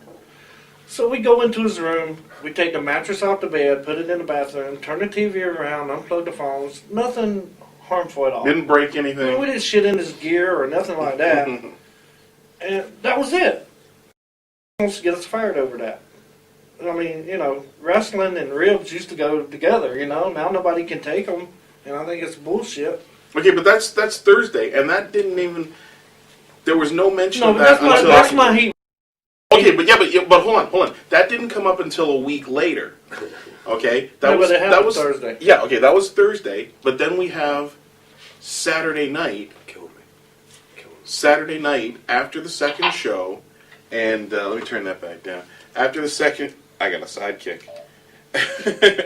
After the second show, and we've got the time to waste until the bus comes, and then you go get into something, and it's the two things together that end up in the email. So why don't we talk about what happened Saturday night? Okay, here it goes. Hey, Bryce. I'll talk. Me and Carino are in the bar, and I'm looking around, and there's no Al Snow. And I went, Al needs to be down here. It's our last night here. We'll hang out, blah, blah. So you've spent the entire weekend trying to figure out how do you get Al Snow? Yes, because Al's a big ribber. They even called Marty Jannetty. They went old school all the way. And these guys were serious. They wanted me to join in. I was like, oh no, this could lead to. So I go to the lobby, and I call up Al Snow's room, and in a very good Tommy Rich voice, telling him that he's being disrespectful. He needs to come hang out, be one of the boys and all that. Do you, Tommy Rich? No. Do you, I Tommy? can't right now. Come on, Al. Come on down here, you pussy. Drink a beer, pussy. Basically, Don't wear that shirt. Basically, that's what it was. You need to be one of the boys. Okay, so So Al goes, all right, I'll be down in 5 minutes. So we waited. So I went and got Carino. So let's go to Al's room. We're on the way up there. Carino goes, hey, let's stop by my room and get some pillows, and we'll bombard him when he comes out. Why not? You know. sounds like a good idea. So we partake in shenanigans, and we're sitting there knocking on Al's door, and what we don't realize is, you know, Al's pretty smart, and he's sitting there watching us through the peephole the whole time. There's some English girls there. We're getting them to knock on the door. Trying to bait him to come out. And it's so funny because He's a master at that. Al's hollering, I'm using the bathroom. So we get the girls asking, like, is he taking number 1 or 2? And I got the one English girl, which was funny as hell, hearing her say, are you taking a sleep pickle?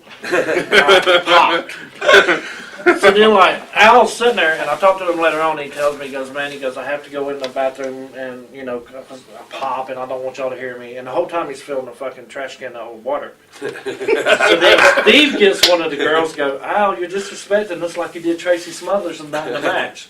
He said he had to go in the bedroom, close the door, and then pop, because it was loud. So finally we give up. As soon as we turn to walk away, Al opens the door, throws the trash can of water. It gets most of our pillows wet. There was a truce, right? Y'all were leaving, and there was kind of a truce that got you when you were leaving. Yeah, Al broke the truce. Yep. So, the hotel, you have to walk down a long hallway to get to the rooms. So me and Steve sitting in there, and we're waiting for people to come through. And Dombrowski's the first one, and I hit him so hard in the face on the first hit, his glasses flew off. Was that the pill fight on film? Yes. Like one on camera? Mm-hmm. Yeah. Whose camera was that? Was it? Was it yours? I took pictures. Get to the part. Who had the when it film? Who had happened. the film? Maybe Was it it, was Jay Phoenix. was it the Scottish It kid? may have been Jay Phoenix. Let's refer to him as the Scottish kid. Okay, the one that got fired. And That's it. so Man, that's cold, man. then we're setting everybody up. I mean, like Loki's our lookout. He's sitting there, and like when somebody come through, he would bend down and tuck his shoe in, and that would be our cue, and we'd bombard them. So then we got bored with that for a little bit. So You started sending Scottish people. kid. So, did something happen with the Bish before the other? no, it's coming up. Nah, yeah. So You started sending the Biggest, Scottish toughest guys kid in the company. into the bar to get people. But we'd send everybody in the bar. Like Yeah. whoever we would get, we would send them in the bar to bring somebody else. Because the out. Scottish kid is who got me. So Jeff, I left the poker game, and you get the pillows were still wet when they hit me, and then I joined their group. so then we go up to the Scottish kid's room. Yeah. And he's staying with some guy and girl, and they're laying in there in bed, and we go in there and we bombard them. Burge. Yeah. He was staying with Darren Burge, the Yeah. Pucko one. Carino hollers retreat, and they run out, and I'm stuck there with some guy and girl, and I don't know him. And I'm like, whoa, stop! Smacked the girl in the face with a pillow and ran out the door. So then Jarrett actually called us. He wouldn't let us get him, but he goes, I'll bring somebody in. You know, we'll set them up. It was so perfect. He brings in Johnny Storm. He goes, okay, Johnny, I need your number. So Johnny turns around to give him his number, and we just bombard the shit out of him. So Jarrett was helping us set people up. Ashley, the Scottish kid, hit Abyss with it, and Abyss didn't like it really good. Yeah. So, I mean, like, me and Carino knew who to hit and who not to hit. You know what I'm saying? Like, we wouldn't hit Tracy because Tracy would be known, no. And we wouldn't hit Jerry Lynn because he's just so nice. You can't hit Jerry How Lynn. can you, Jerry Lynn, that's like kicking a Muppet. Yeah. So, finally... Jerry Lynn is like the nicest guy ever. One of the best workers. So, finally... One of the best, yeah, one of the best. Finally, the workers. Scottish kid just grabs a pillow off of something and starts fucking nailing people too. So we're bored with this.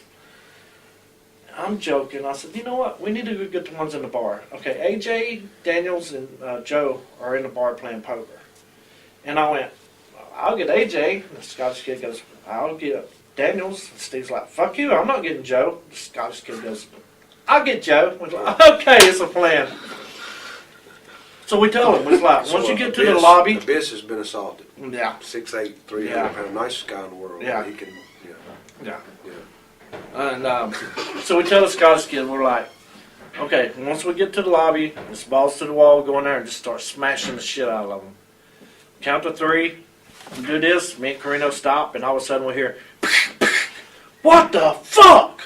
Me and Carino's back in the hallway by then. The kid comes back in there and Joe's there. He grabs the kid by the throat, fucking starts paintbrushing him, takes him outside, and all the boys are out there now like, Joe, come on. Me and Carino's standing in the doorway. Good time for a pause. All of a sudden, fucking kid's ratting us out. He's like, Hamrick Carino. Joe looks at me and goes, Hamrick Carino gonna save you from this ass whooping? Me and Steve just kind of look at each other and go, nah, and walk back inside. So, that was pretty much it. It was just, he fell for it. I'm sorry, this shit happened, but the way I understand, he is a scumbag anyway, and everybody wanted him fired. So we actually did everybody a favor, Me and Carino knew not to hit Joe, we knew not to hit Daniels, and we knew not to hit AJ. The ones that we hit, we knew we could get by with. We didn't hit him. The Scots kid did. So it was all harmless, Me and Carino felt like we'd been grounded because everybody was looking down at us like, damn, man. Even Homicide and Loki was like, yo, Hammer, that's fucked up. Oh, sorry. But I was over that in a couple of minutes. And See? so we went to the room and Joe was there and Joe's like, no, if y'all would have hit me, that would have been fine because I know y'all. He said, I don't know that motherfucker. Yeah, he's stupid. Fuck I saw that. When he come in the room. Mm-hmm. Yeah. It was upset. So that was basically it. That was the famous pillow fight incident. So then I sent an email to Steve over here, the promoter. And Aren't you all going to be interested to figure out, read his lips real close to see what word we're beeping out? and I have nothing to do it was with harmless. It was just a little rib. Nothing. And sends a fucking email saying that the thing with the Jarrett thing came up. And Jarrett had just fucking IM'd me on the computer. And he's like, hey, have you pulled any good ribs lately? And I was like, well, the next one might be on you. And he's like, well, you done got me, right? And I completely forgot about trashing his room. And then you sent me an IM yes, I did. and said, hey, did you and Carino fuck up Jeff Jarrett's room? And I'm like, no, maybe. I don't know. We going to get fired? He's like, no, but we're getting heat because I sent an email to the promoter. And so I took all the blame. I told Kendall, I'm like, I did it. He goes, who was your accomplice? I said, nobody. I did it by myself. And then Carino actually, he called you, right? Or emailed you? Yeah, I sent Carino a message. I left Carino a message saying to call me and asked him what was going on. And then Carino took all the blame and tried to leave you out of it. Yeah. And so, and then sent another email saying that something about the talent that shouldn't be on the show because they wasn't up to TNA's caliber or whatever, and it was me, Carino, Keenan, and Tracy, I believe. So it's Right, basically, if you right wasn't on. TNA, you didn't deserve to be on the show. So I think that's bullshit.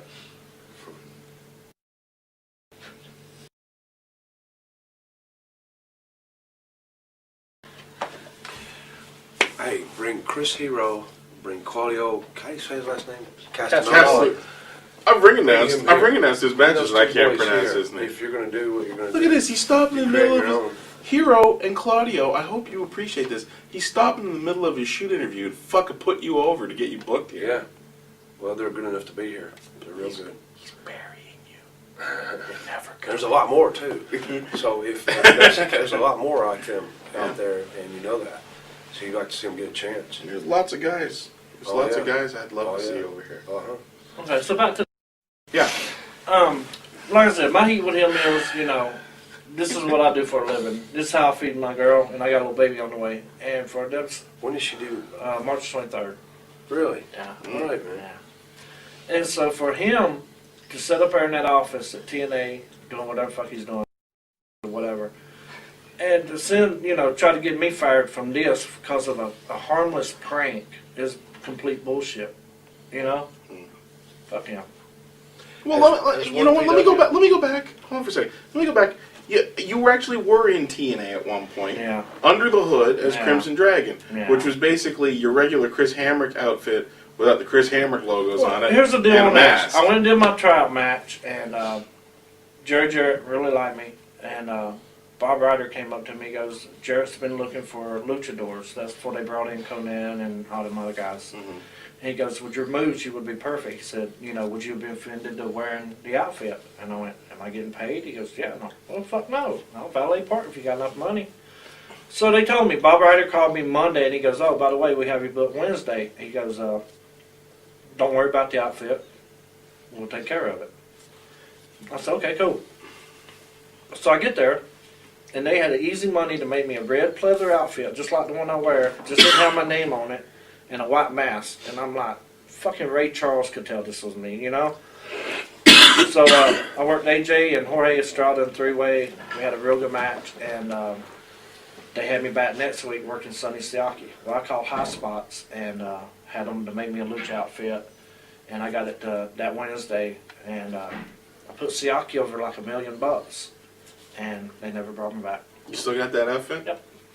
Still fit? He's with WWE now. Fuck, I don't know. Okay. Sonny's with Sonny, WWE. yeah, he is. He'll do good. He'll do good. So I don't know what I don't know what it was. I don't know.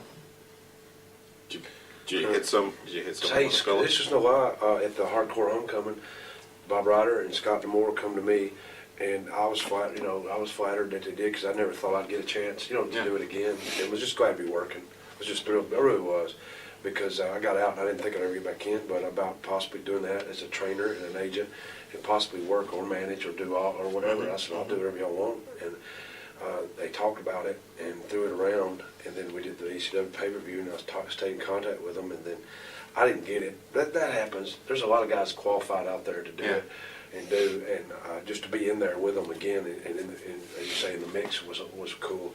So you don't take it personal that you didn't, but maybe it was told that possibly if they go 2 hours, then maybe it could have a chance. But maybe something else may come up somewhere else. Maybe this 1PW could grow. You know what I mean? You like to see it. That's what I was going to ask. You guys should run something in the States, because you have a different kind of. But I guess I don't want to make anybody mad here to say it, but if TNA's TNA, WWE's WWE, you don't have WWE and TNA guys on the same show, so you hope that you can grow and make your own.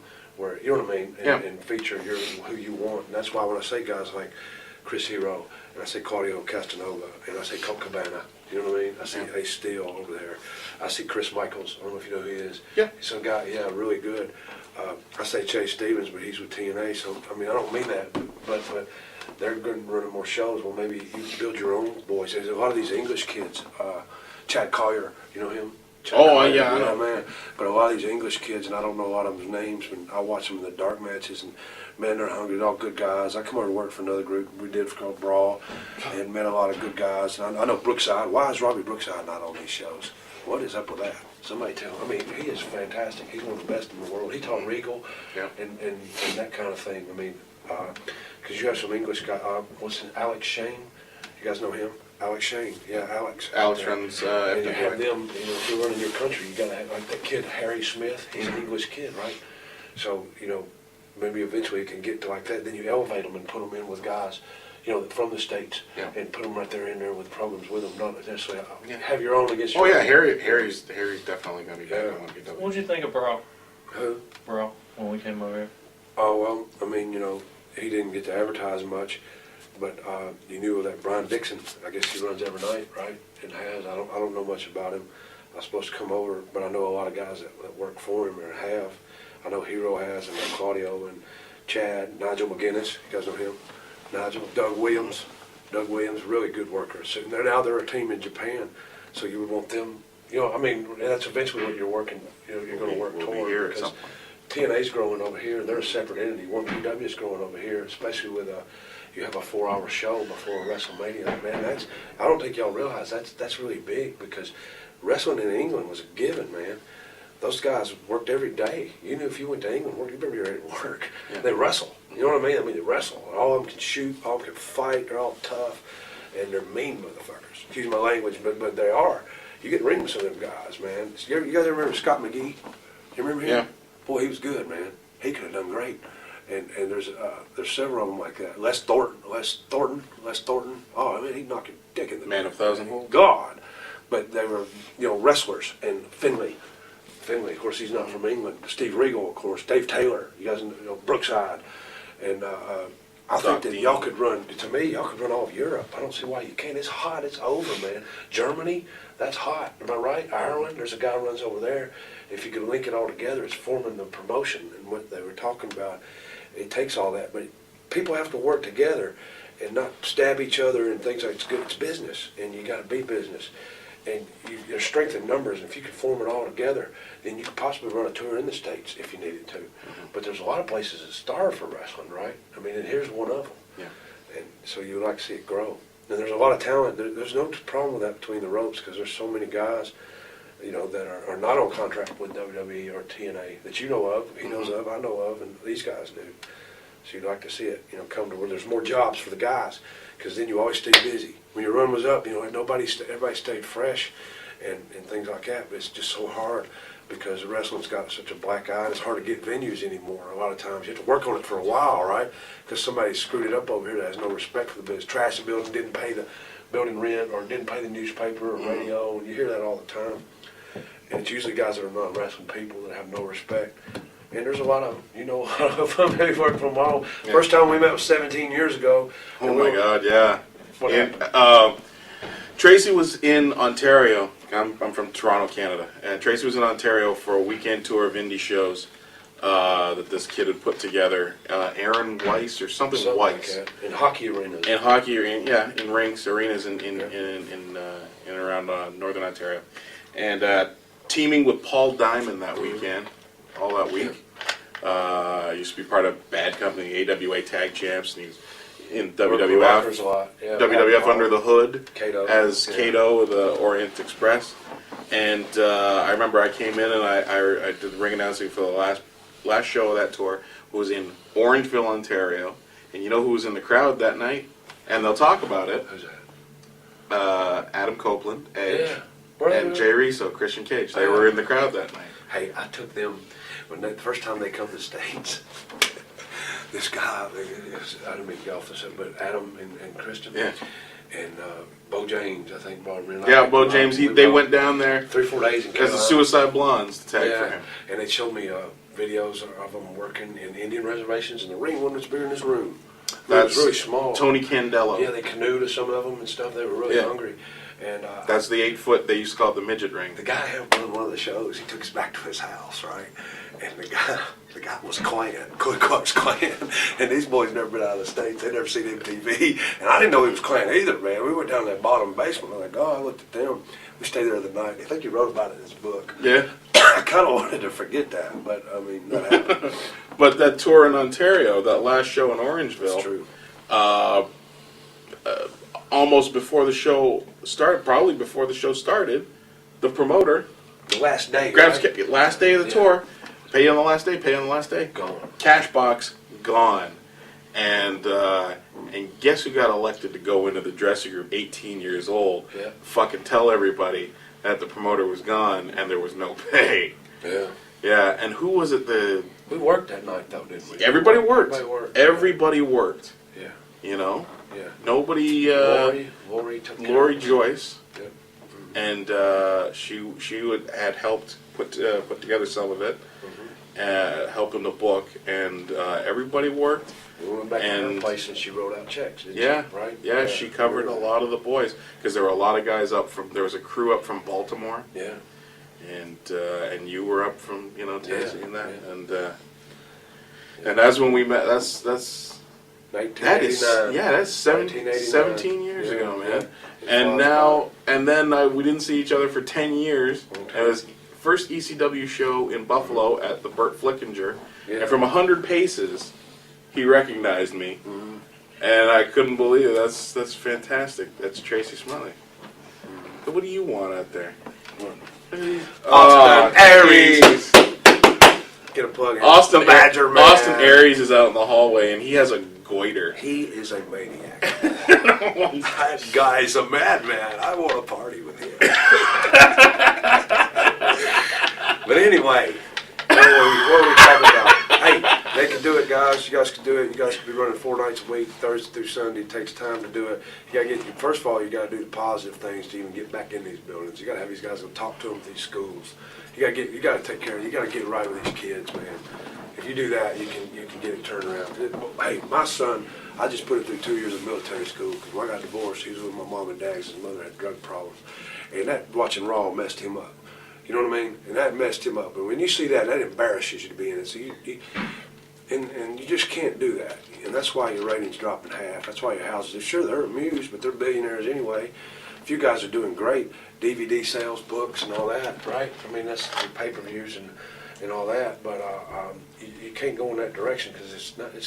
I mean, my parents hate wrestling, but all they ever seen is Raw. They think that I'm out there. I said, I'm not out there doing that. But my son, he goes with me when he can, and they don't know what he sees, but it's not that. And when you just can't do those kind of things. It make kids. I mean, some of this you don't want your kids to watch it because it messes them up. When it messes up your own, then you're just going, God, what have you put 23 years into? And it's just bad. They don't like it. I don't care. I don't care. What are they gonna do? Fire me? They fired me twice. But, So what about? I want to kick Bradshaw's ass if I can. I want to fight him, man. I want to fight him, but I don't think I'll get to. Hamrick, what do you think about Bradshaw? I want to try. He wants to beat him up. No, I just think that he has no respect for this business and the people in it. And if anyone else there don't like what I'm saying, they can line up around the ring. God damn, you And I'll go hate this 5 guy. minutes with them all. It ain't hate. It's just, win, lose, or draw. He'll have some respect. And sure, I'm promoting myself. You got it. So Tracy Smothers, how'd you get started in the business? I don't know if I ever really did.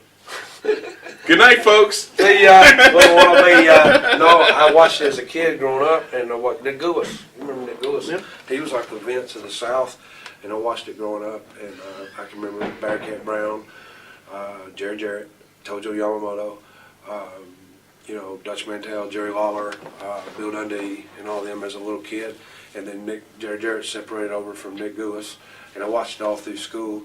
And I liked it because a lot of them were ex-athletes, and you just liked the entertainment, and it was really cool, and you wanted to do it.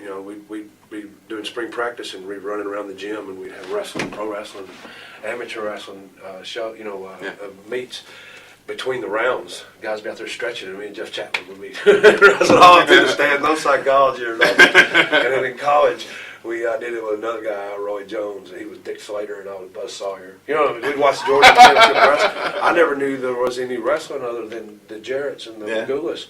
I never seen a wrestling magazine before I went to college, and I saw cable. I never seen cable. We didn't have it. I was out of sticks, man. You know, and I thought it was cool. And I was getting disinterested in college. I went for football. I played football, wrestled, baseball, and a golf team in high school. And I played football, and I was supposed to wrestle, but I couldn't keep my grades up. Yeah, love golf. It's a good release. But anyway, and So sad. I wanted to get in the business and wanted to do, and that's why I go bug Steve Kern and Stan Lane. I'd see them in the gym a lot. I didn't get to see the TV much, and they were pushing them as the fabulous ones. And I kept bugging them. I bugged them for over a year before they could train me because they were real busy. And they took me to the ring 5 times and worked out with about 4 hours and about killed me. And I couldn't believe it. And I got to ride with them to some shows, and they were really over, and the business was really good everywhere. I started in '83, and then they went up for, they got into a Waller. They went and worked for Vern, worked for the Road Warriors. Mm-hmm. And then I couldn't get in with Jared. Waller had a book, and him and the Fabs had heat, and I was guilty by association. And so I worked for George Goulas. That's where I met Tojo Yamamoto. So, and Gypsy Joe, and some of the Gorgeous George Jr. You guys remember him? Got to tag with him a lot. I learned a lot. New York Doll, if you remember some of their names. The Moondogs were in there a lot then. What was your first match? First match I ever had was with Barbarian, not John Nord, the other one, Barb. Sione Yeah. Villaha. Yeah. Oh my God. He tried to work with me, but it was horrible. I got paid $50 for that. But then. You had $50 for your first match? Yeah. Yeah. That was for the Jarretts. That was their minimum. And but then when I went and did a Hamrick isn't going to get $50 this weekend. I went did a show at a skating rink, and we dressed in the bathroom. People coming in and out, and I went out there and worked. And the guy had a hood on. He started shooting and started fighting me. So I beat him up, and then some other guys hit the ring, and I guess they were going to the Smothers or going. I don't know what they were going into. They hit the ring, and I thought, you know, they always told me, Steve Kern and Tojo, that if somebody hit the ring, but you know, I didn't know if they were marks or not. I really didn't know because none of them wore wrestling tights, and I didn't really run around them, so I jumped on them too. I got paid $5. He took me out. I came out of the ring. He paid me an envelope, and I looked, it was $5. I said, "You want me back?" He goes, "Yeah." I can't. I said, "I'm going to Shoney's on this." I went and ate a big boy and fries.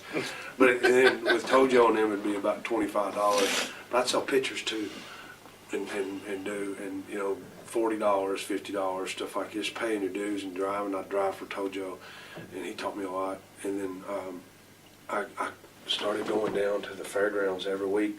Tojo got back in with Jarrett, and he told me, he says, "You'll need to stop working for George and these other people. Oh, they're the shits." He said, "Come down and talk to Eddie Marlin, bug him every week." So that's what I did.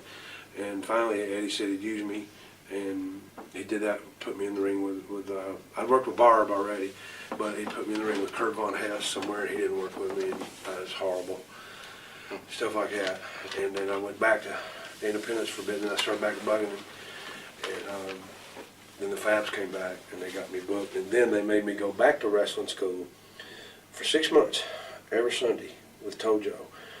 And Tojo didn't smart them guys up, and there was about 8 of them, and I'd have to shoot with them.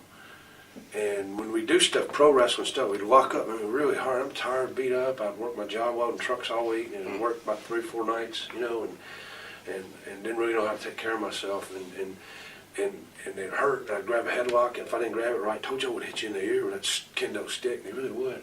And he'd get me, and I was smart in the business. Oh, God, he'd get me worse than anybody. Hit me in the leg and all that. I just want to kill that son of a bitch. But I'm glad he did now. Not really. Well, I am, I guess. But we'd work hard, and then those guys would break out and bust out in a fight with you and all that, and you had to watch it. And I'd have to go with all of them, and that was hard. I don't know if guys would do that now, but I wanted it bad, and I already was working, you know. And then at the end of the workout, we do all that, and Tojo has doing squats, hitting the ropes, push-ups, and do all that. And then we go to shooting and chain wrestling and just basically fight. At the end of the workout, you get on your knees, and he would front kick you 10 times, have your arms behind your back, and he'd front kick you 10 times in the stomach. Then he'd take a stick and he'd hit you 10 times with it. And if you show pain or you show fear or you show anything, he'd hit you in the head. It was brutal, man. But I guys quit.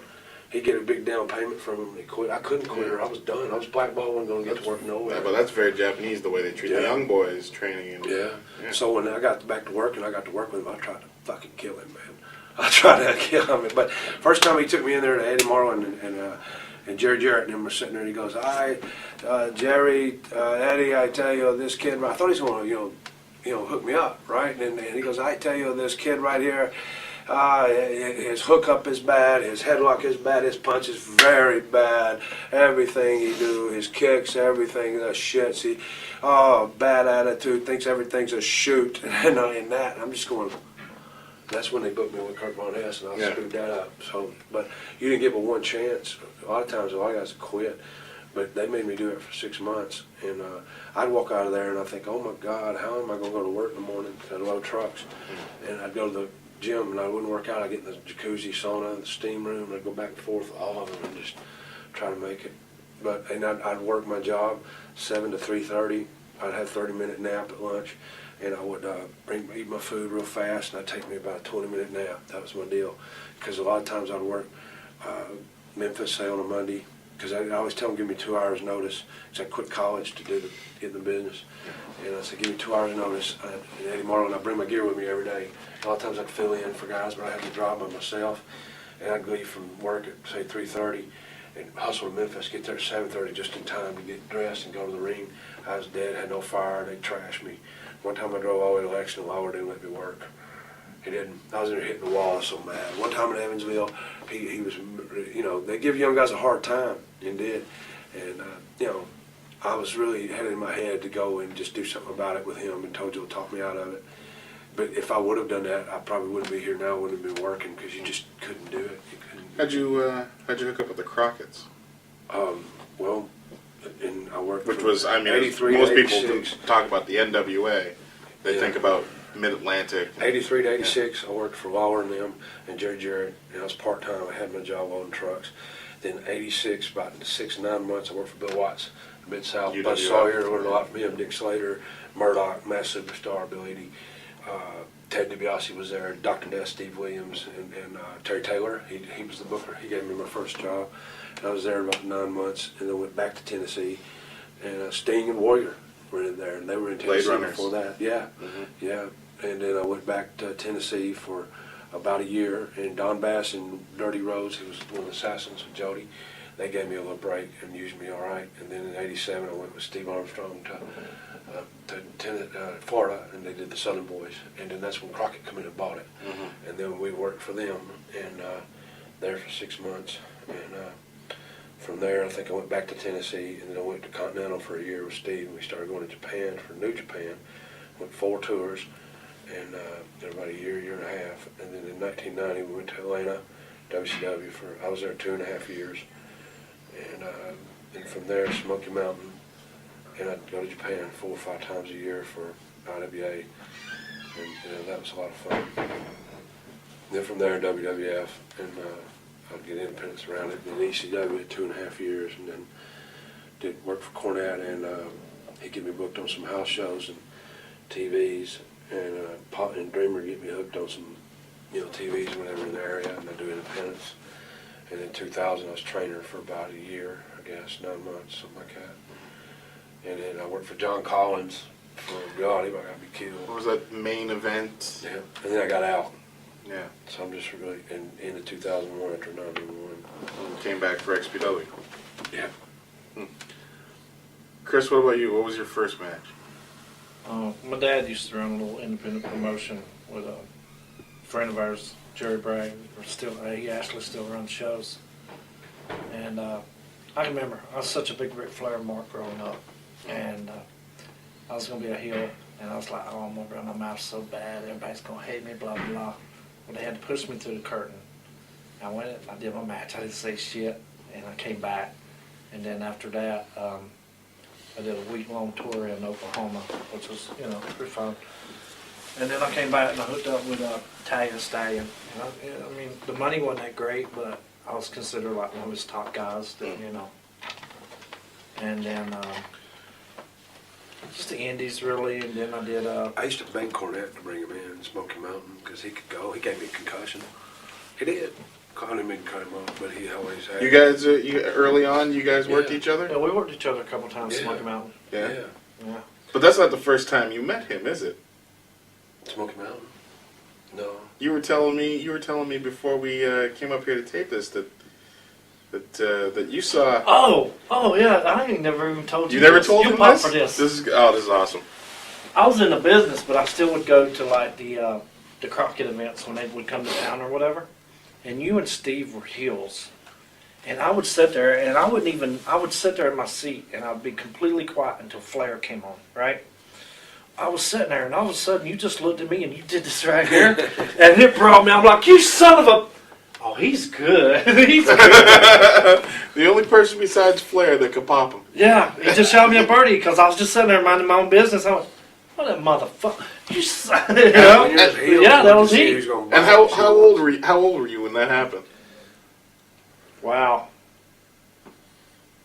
No, 17, 18? Yeah. Yeah, How old were you when you had your first match? 16. 16. And That's you 21. never said who was your first match against?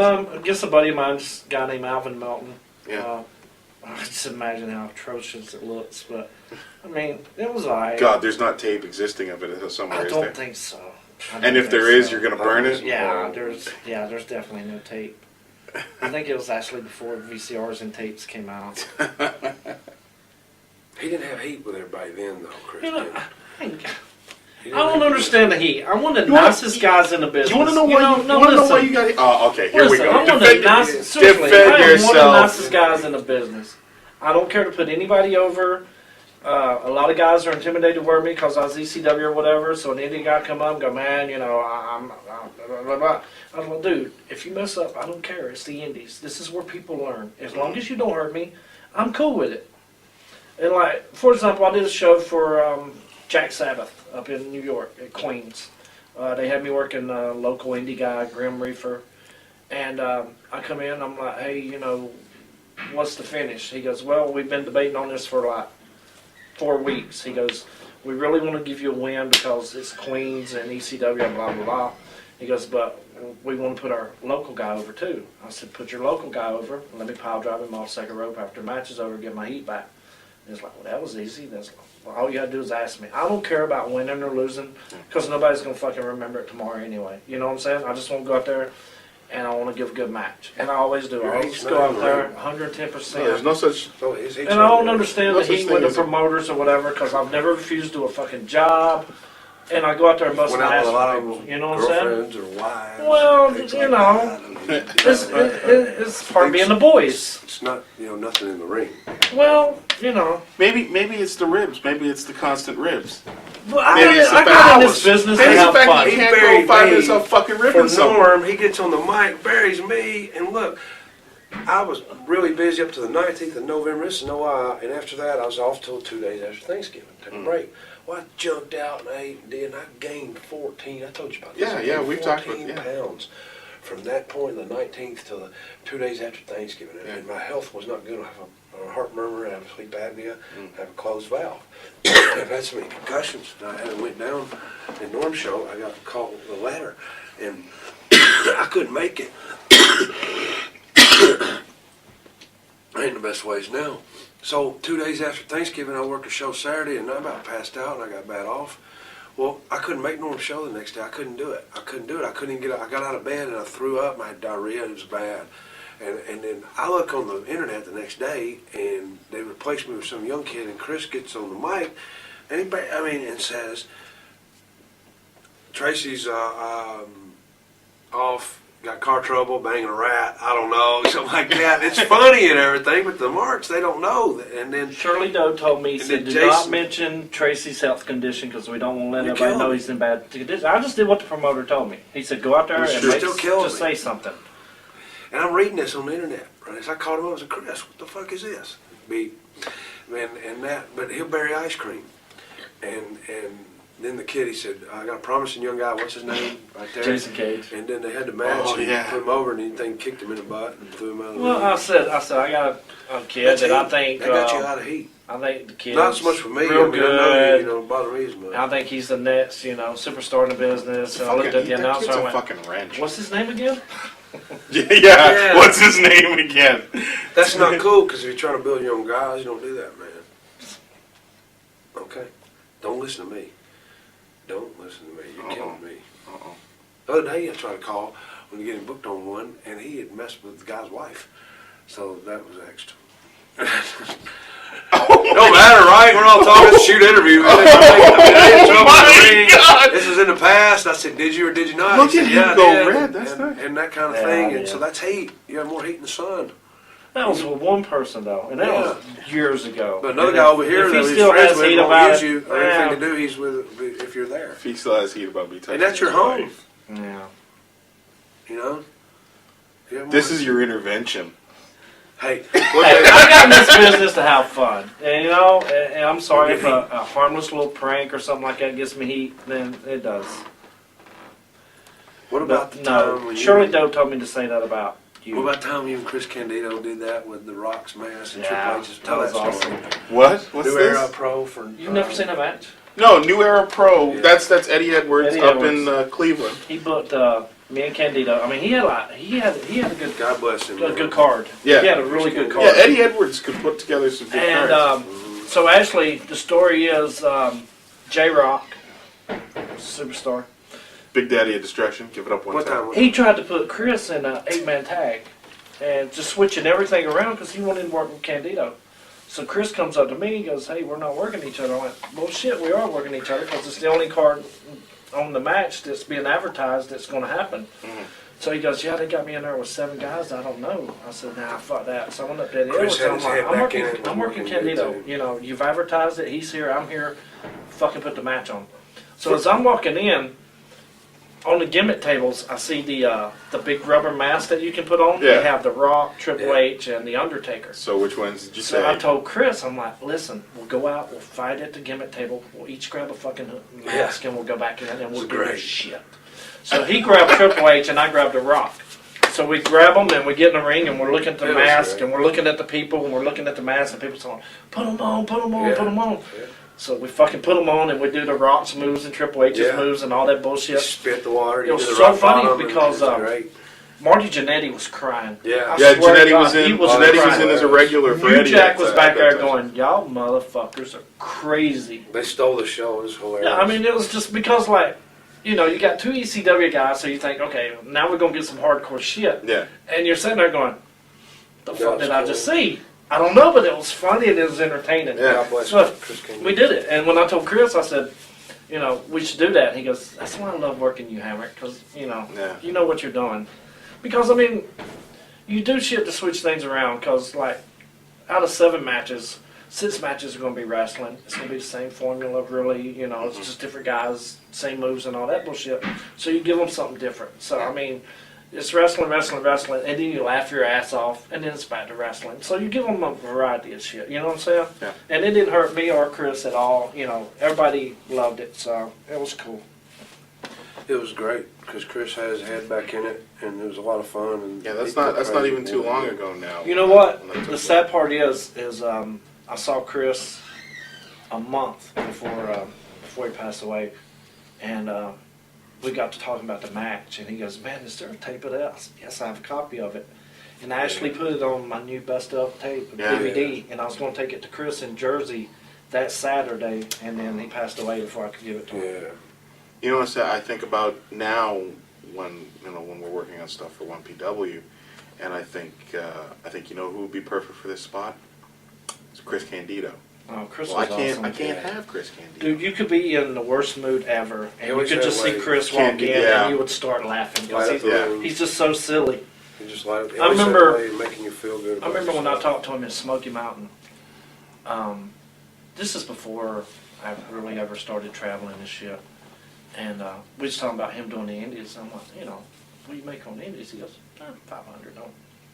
Nobody makes 500 on the Indies. Quit lying, you know? So, but then I realized the business. I remember my first big payoff, Ricky Morton got me.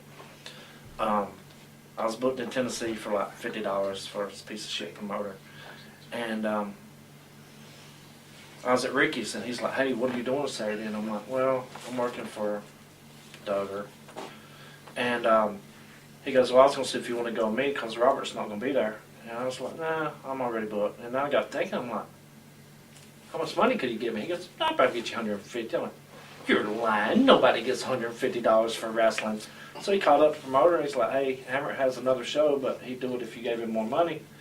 The guy's like, well, how much? Ricky's like, well, 150. He goes, yeah, bring him on. I'm like, oh, shit. Yeah.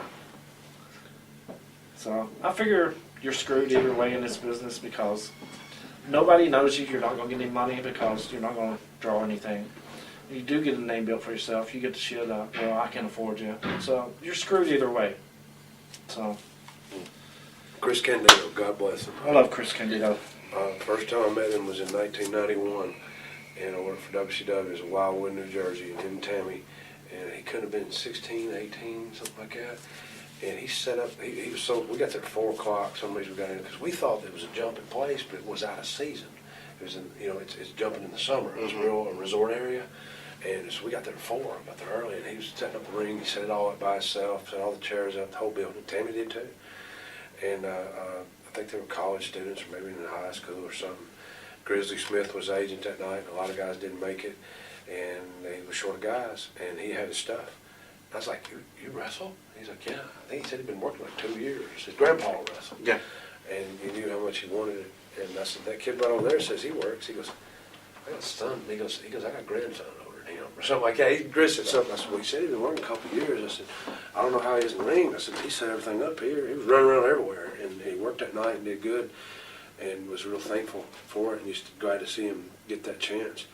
And they never used him again, but he just started working, and then he got into Smoky Mountain, and I had done a program with Brian Lee and Tammy, and that was her first thing there, and that was a lot of fun. And then finished that up. Chris was doing a little program with Tim Horner, and that kind of thing. And so he was finishing that up. Tony Atlas was going to come in. They were going to put Tammy with him and do the thing there with them. And Tony couldn't come. Vince wanted to take another look at him, and then they didn't have nothing for me, and they had nothing for Chris. I asked to work with him, and I don't know if they was going to do it with me or him. And the rest is history for him because he went on and did great. And you're glad when he had the drug problem, he kicked it and turned it around. And I made my New Year's resolution I never would work again. And then Ian said that Chris is going to be there, and that's what got me back 2005 to get my head all in it. And I was supposed to work with him and didn't get to. I know we ain't got much time, but I feel. And then I talked to him. I was going to Germany, and then he got hurt. I talked to him on the Tuesday, 2 days before he died, and he wasn't down or nothing. And you just can't believe he's gone. And you still feel his spirit. I can. Tonight when I went down, he was on my heart before we went down. Yeah. And you had your. I have myself. That's you why. played That's Back in why Black. it's on I just myself. looked her over, because he was on my heart. And that happens a Yeah. lot. And one time I left my tights in a town about 30 miles south of where I was going the next night. I was home. It was a short trip, and I kept them black tights. I wanted to wear them. Didn't want to wear none because of Chris and things like that. And I was like bummed out because I had to go 45 minutes out of my way. Well, actually an hour and a half to come back and do. And that kind of thing, and then I'm right down at the red light, and I'm thinking about seriously turning around, just going, I'll get them next week, or whatever right there, and that song come on, and I just, oh, and it happens a lot on the road. I can tell you this, and this is the God's truth. You think I'm crazy, you're not. My girlfriend witnessed it. One night I rewound Monday Night Raw, I'm not kidding you, and rewound, and I clicked rewind on VCR, it does DVD too.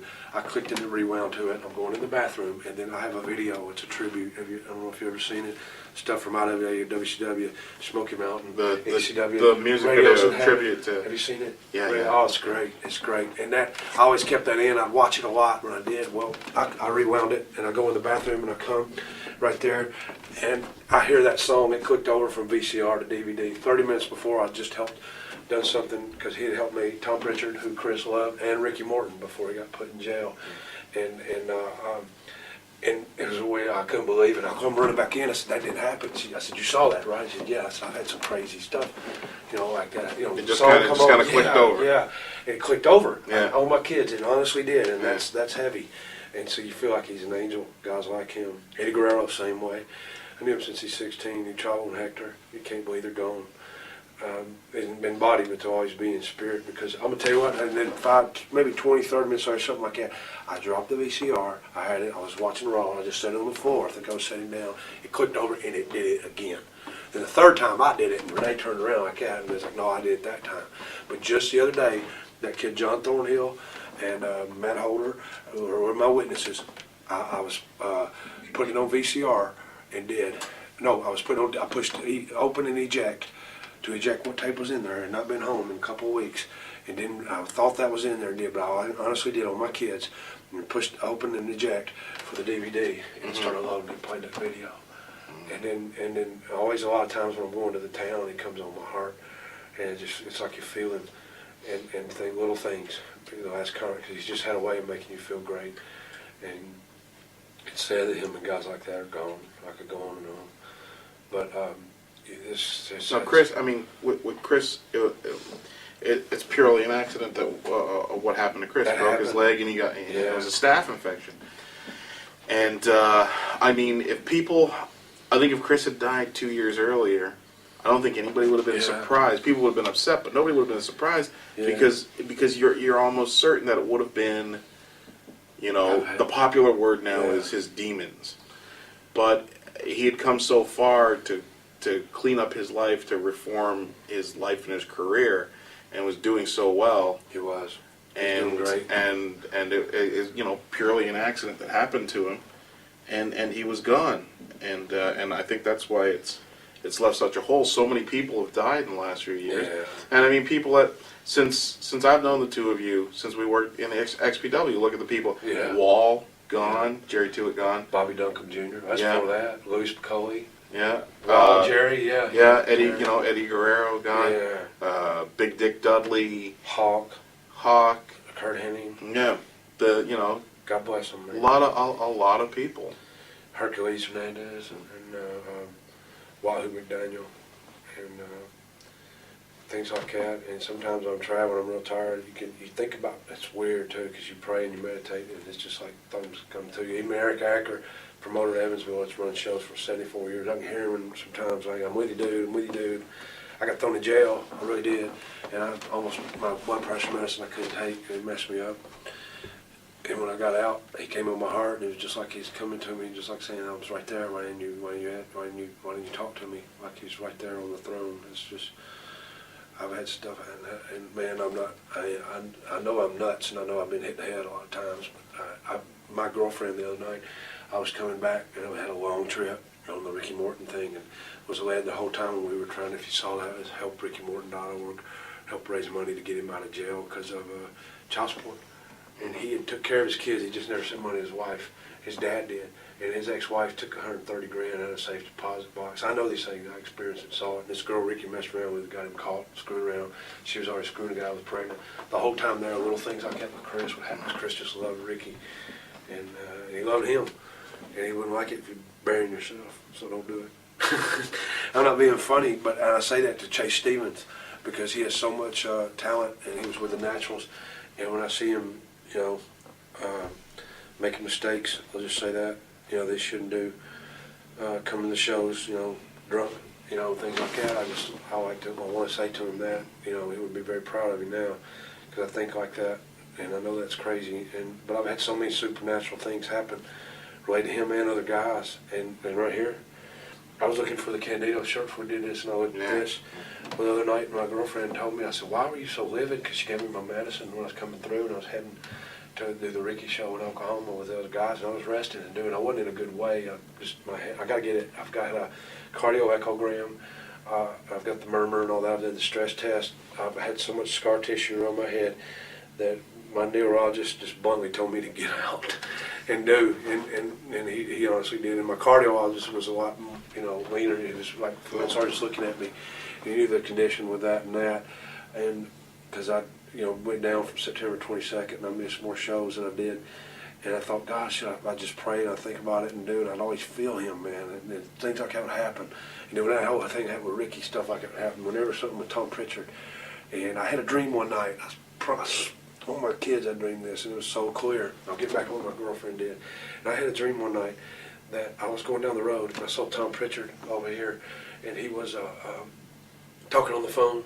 He was fussing with his ex-wife. That's what I can remember, because I remember experiencing that with Tom, his daughter, and things like that. And he was just walking down the road, And I says, Tom, in my dream, I says, you need a ride? He goes, no, man, I'm all right. And about that time, in a white SS 396, it's Chris Candido. I was right across, almost hit him. This is in my dream. I spun the car around to keep from, and I look, and Candido was right behind Tom. This is real. I dreamed this. And Candido was right behind Tom, and he was watching him. And you just like, I woke up, and I was just like, it's almost like I'm just like going, dude, where you at? Standing, come appear right here, because you felt it so much. Well, then when I was coming through, and I wasn't into my health, is not in a good way now. I got rocked last week. I think I got a mild concussion. I guess I do. I got dropped. I thought I was getting hit with a pan. I got hit something a lot harder. You know what I mean? I wasn't expecting it. But she told me that she had a dream and she was scared to death, and I thought she was real spooked. And I can tell when she's working me and when she's not. Women don't work, yeah. But yeah, I'm sorry. And she told me she had a dream that Brian Hildebrand and Chris were talking to her and telling her to tell me to get out of the ring and to quit doing it and to try to do something to help guys get it. More or less just saying get out of the ring yourself. Help try to get something going, but yourself, you need to get out of the ring before it's too late. And she told me that, and I can tell when she was in there, that spooked me. And then over here on the way, I rested the whole way. Yeah. The flight was at 12:45. I didn't get out And till you 5. get out till, yeah. And I was just taking a nap, and I was so tired, and I was so rocked and dizzy, just wore out. I'd not been off nothing but Mondays. I started back Christmas night. I had one night off. I went all the way through New Year's Eve. I had New Year's night off the next night. Then I went Tuesday, Wednesday, came here for y'all, and then got back Sunday. Started back on a Tuesday. I've been going Tuesday through Sunday since. And I feel them all. That happened a lot. The music comes on, and with Brian too, Mark Curtis. And it's just crazy, like with cats, something with Brian, because he was really into cats, and if I'm around cats, it's something always does, and it reminds me of him, or reminds me of his cats and things like that, and I'm just going, oh my God, am I losing my mind, or what, or even like Hawk, I can hear somebody talk, like that, or Kurt Henry, and guys like that. Well, or I'd be thinking about him, or something we brought up about him, maybe something related to it. When Wahoo McDaniel died, I swear to God, I had it come over me to get something going, and I'm going to do my dead little best. I think you're... I'd like to see one PW, and I'd like to do, if I can get connected and do something with people to help them, because they're good people and they're good guys. It's a good time, and they're hungry, and all Europe, and because they only come so much, and TNA obviously is not going to exploit it. So yeah. You think you're going to get out of the ring soon? I think I need to. Yeah. Maybe after this weekend. No, but I've got to go get an EEG when I go back. Yeah. I do, on my head on the 7th, and I don't know, what they're going to say, because I just took another, and I wasn't supposed to. But it scares you, and I don't want to. But for your kids, your friends. But if you can do something to help get something going, then maybe put more time into helping set up venues and set up things up, get buildings and get things in place. And that's hard to do and connect. And I always say about Vince, and I want to bust his ass, but that's just competitive, because you want to do that. You want to see them do good for the business, because regardless, we all have respect for the business, but when you get led, I always thought when you get led, you go for it, and you're going to have every obstacle known to man come to you. It's like with you guys, you got a 4-hour special before WrestleMania. That's a given. You know what I mean? And go with that. So put the best, because you don't have a second chance to make a first impression. So make that pop. Yeah. And if you could get on markets in Europe, not just this country, other ones, you could do something. You could do these places just like you do here. You could go once a month in a mall and run and have 4-day tours. You honestly could. And you make it go once a month and do it where the guys are working Thursday through Sundays in every country. And there's enough guys out there to do it, but it's just setting it up to do. And I don't know. I'm like way out there, I know, but that happened, man. I've had things happen with Chris Candido. I can speak, just like when you did that. When I came downstairs, I was looking for Chris's shirt and I saw Brian's, and then I put it on because he meant a lot to me. And I saw him when he was yellow and he had the death card. I spent my birthday with him, and he just was just such a nice guy. I love the business, and he always kept telling me. And my friend Jesse Gray would always say to me, I can still hear him, I'd bitch about the business and bitch about how it is. He died in a car wreck, and he'd go look at me. His way was, he'd go, you like the wrestling, right? You always did, right? He don't watch wrestling. He never watched it. God bless him, he never did. He goes, quit bitching about it and start your own. I can still feel him doing that sometimes, and that's strange. And Chris and other people, and you'd like to see it be the way it used to be and provide jobs for do it. when I was on that hardcore homecoming show when Vince shut down Buffalo, you know, Yeah. and did that. I mean, what's he worried about? Come on, you know. But I'll shut up. Hamrick, we're close to wrapping up. Hamrick, where do you go from here? Where does This is my last year. seriously? Yeah. What does Chris Hamrick do after 2006? I don't know. Get a regular job, I guess. Become normal. You're not gonna be I got a going. little girl on the way, Yeah. you know, looking to get married, so tired of spending time on the road and all that, so yeah, this is it. This is the last year. Deputy Sheriff Chris Hamrick? No. That's not gonna. Yeah, you know, That's something you see now. I know that's something we talked about a couple of years yeah, ago. I would actually like to go to school to be a cop. I got a couple of cousins that are cops, Your so cousins it's head of pretty cool. narcotics, right? Yeah, and it's good benefits, and you know, so we'll see what Dangerous. happens. But yeah. Well, you know, a I'm little through. southern Dangerous. town. I mean, what's Oh, no, you'd be surprised. It's crazy. he's gonna be the crime wave. I worked Get there. him on the side of law and order. I'll sell shit out of the evidence room. Oh, So you 2006 is it? Yeah, this is it. I want to be like Bob Armstrong. Work. He's 66. 66, years old, still man. He's working. still going. I don't know how he does. Gypsy Joe's like 74. I just worked a few months ago. I worked Dominic DeNucci, 70, 71, 72 I think years that's old. cool, but I don't know. God willing, you can. I don't know. But you want to see things happen good for the young guys and get to do what you got to do, get to travel the world. Not that you were that good guy, but it was just work plentiful. There was a lot of jobs. Yeah. There really was, and you know that. You know, Toronto, they had Calgary was the Hearts, Dino Bravo, and In Montreal, Gino yeah. Brito. yeah, and Rick Martel and them, right? The Yeah. Bearman had Nova Scotia, didn't Yeah. he? And Eddie Graham had Florida. And Vern Emile Gagne Dupree had- out east, Emile yeah. Dupree, yeah. Al Tomko in Vancouver and such. 6-8 promotions. And I mean, you talk about we're in England. You talk about Brian Dixon Yeah. and Germany, Auto Ones. Yeah. Auto Ones. I said Southeast or Alabama and all that was the Fullers. Bob Geigel, Harley Race had Kansas City. Vince Sr. had the Northeast. Von Erich, Fritz. Von Erichs had Dallas. Murdoch Mulligan had out West Texas. The Blanchers had San Antonio. They were all offices. Bill Watts had Mid-South. Jared Jarrett, of course. And even the Poffos, Randy Savage, and them had Lexington, Kentucky. And there was a lot of places to work. In Japan, like I said, Baba took 16 guys. Noki took 12 or 16. All the others took about a dozen. There's 5 or 6 of them. Well, maybe we're at a place now where wrestling is ready. The business is ready again to have Yeah. territories like that. Maybe we get Tracy Smothers gets to hand down a bit of his knowledge and get You just something like to going. get something going where the guys have a steady job and made a living out of there. Because I've worked there where you raised your kids and you know what I mean. And guys did, and if they moved around, they did. They had a home there. Maybe they'll get an apartment with another guy if they had to go somewhere for a few months. And it's not really like that no more, and it's too bad. And by him taking the guys and running their territories, he closed down a lot of places, and people lost jobs and basically lost their mind, you know, because life that's all they knew, you know, and that's sad. And if he's, you know, doesn't like what I'm saying, I'm not hard to find.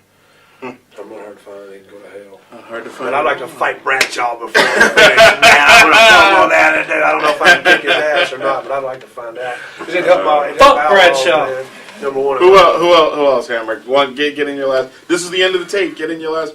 Fuck you. Man. The Yeah? only heat I have is Bill Barons, and that's because he tried to cost me paydays. You know, just I don't have heat with TNA in particular. We need. just This Barons. is such a down note. We need an up note. Okay, we need. Squeeze out a couple Did he more try to minutes of get you tape off here. Can we? Yeah. Okay, Yeah. Hamrick. We need to go out on the up note. Ribs. Give us some rib stories. Some quick rib Okay, stories. the best one is this indie guy in South Carolina named Neil Nitro gave me a VHS tape one time. It had Best of Hot Commodity in ECW. He said, Hamrick, take this home and watch it. So I take it home and watch it. It's a porn. It's, black guys fucking a white chick. So I cut it off. I called my friend. I wasn't in it, was I? No. I called my friends. I said, call and tell him that you can't believe he did that because, well, 6 years ago, whatever, I was about to be married. And before I got married, my wife got raped and killed by black guys. So this went on for like 3 weeks. I mean, like, he would come up and go, hey, man, if you talk to Hamrick, they're like, I'm not talking to Hamrick. Fuck that. You're crazy. So we were actually on the show together like 3 weeks later, and his friends came up to him. He said he's scared to death, blah, blah, blah. So he walks up to me, and right when he gets to me, I walk off, and he's scared to death. So finally, I get all my friends in place to where they can watch what's happening. So I go and grab them. I go, hey, man, you need to talk. So we go outside. And I went, dude, I can't believe you did that. So I know I've said it on some shoot interviews, and I think it's fucked up. He goes, he's like this. He's like, Chris, I swear to God, if I would have known, I would have never done that. I would never disrespect you. And we're trying to do a shoot here. And so he's shaking. So I'm like, well, the best thing you can do if we're on shows together is stay the fuck away from me, because I think you're a piece of shit for doing that. And, brought up bad memories and all that. So I actually had a switchblade knife. I pulled it out and I held it to his throat. I said, I got one question for you. I said, you really think I'm a good worker? I said, you got work, bitch. The motherfucker cried. So That's I a thought very it was dark pretty storm. good. I know who he's talking about. You about to cut his throat. You really did. I don't know the story you're talking about. That's your best rib ever? Yeah, that was pretty good. That's good. Just the fact that when I saw the tape, that came to my mind to play that reel, it's pretty sick. So, yeah, that was one of my good ones. Have you got anything planned for this weekend? No shenanigans. Not a single shenanigan? None. I'm not getting any more heat whatsoever with 1PW, because then I'll be fired before I quit at the end of the year. And I like it over here, so okay, maybe one or two, but nothing more. All right. Besides, Steve's not here, so he comes back what? He comes back in May? Shenanigans in May. Keep reading the websites. You'll read about them. Pillow fight. Pillow Fight Club. Famous pillow fight. A pillow. It was He a said pillow. that. He said all that. That's what sells the tape. Yep. Anybody else you want to know? No, that's everything? All right. I think that's everything. So, on behalf of 1PW and Tracy Smothers, Chris Hamrick, Team of Southern Comfort, I'm Anthony Kingdom James, and good night. Bye, man. Enjoy that.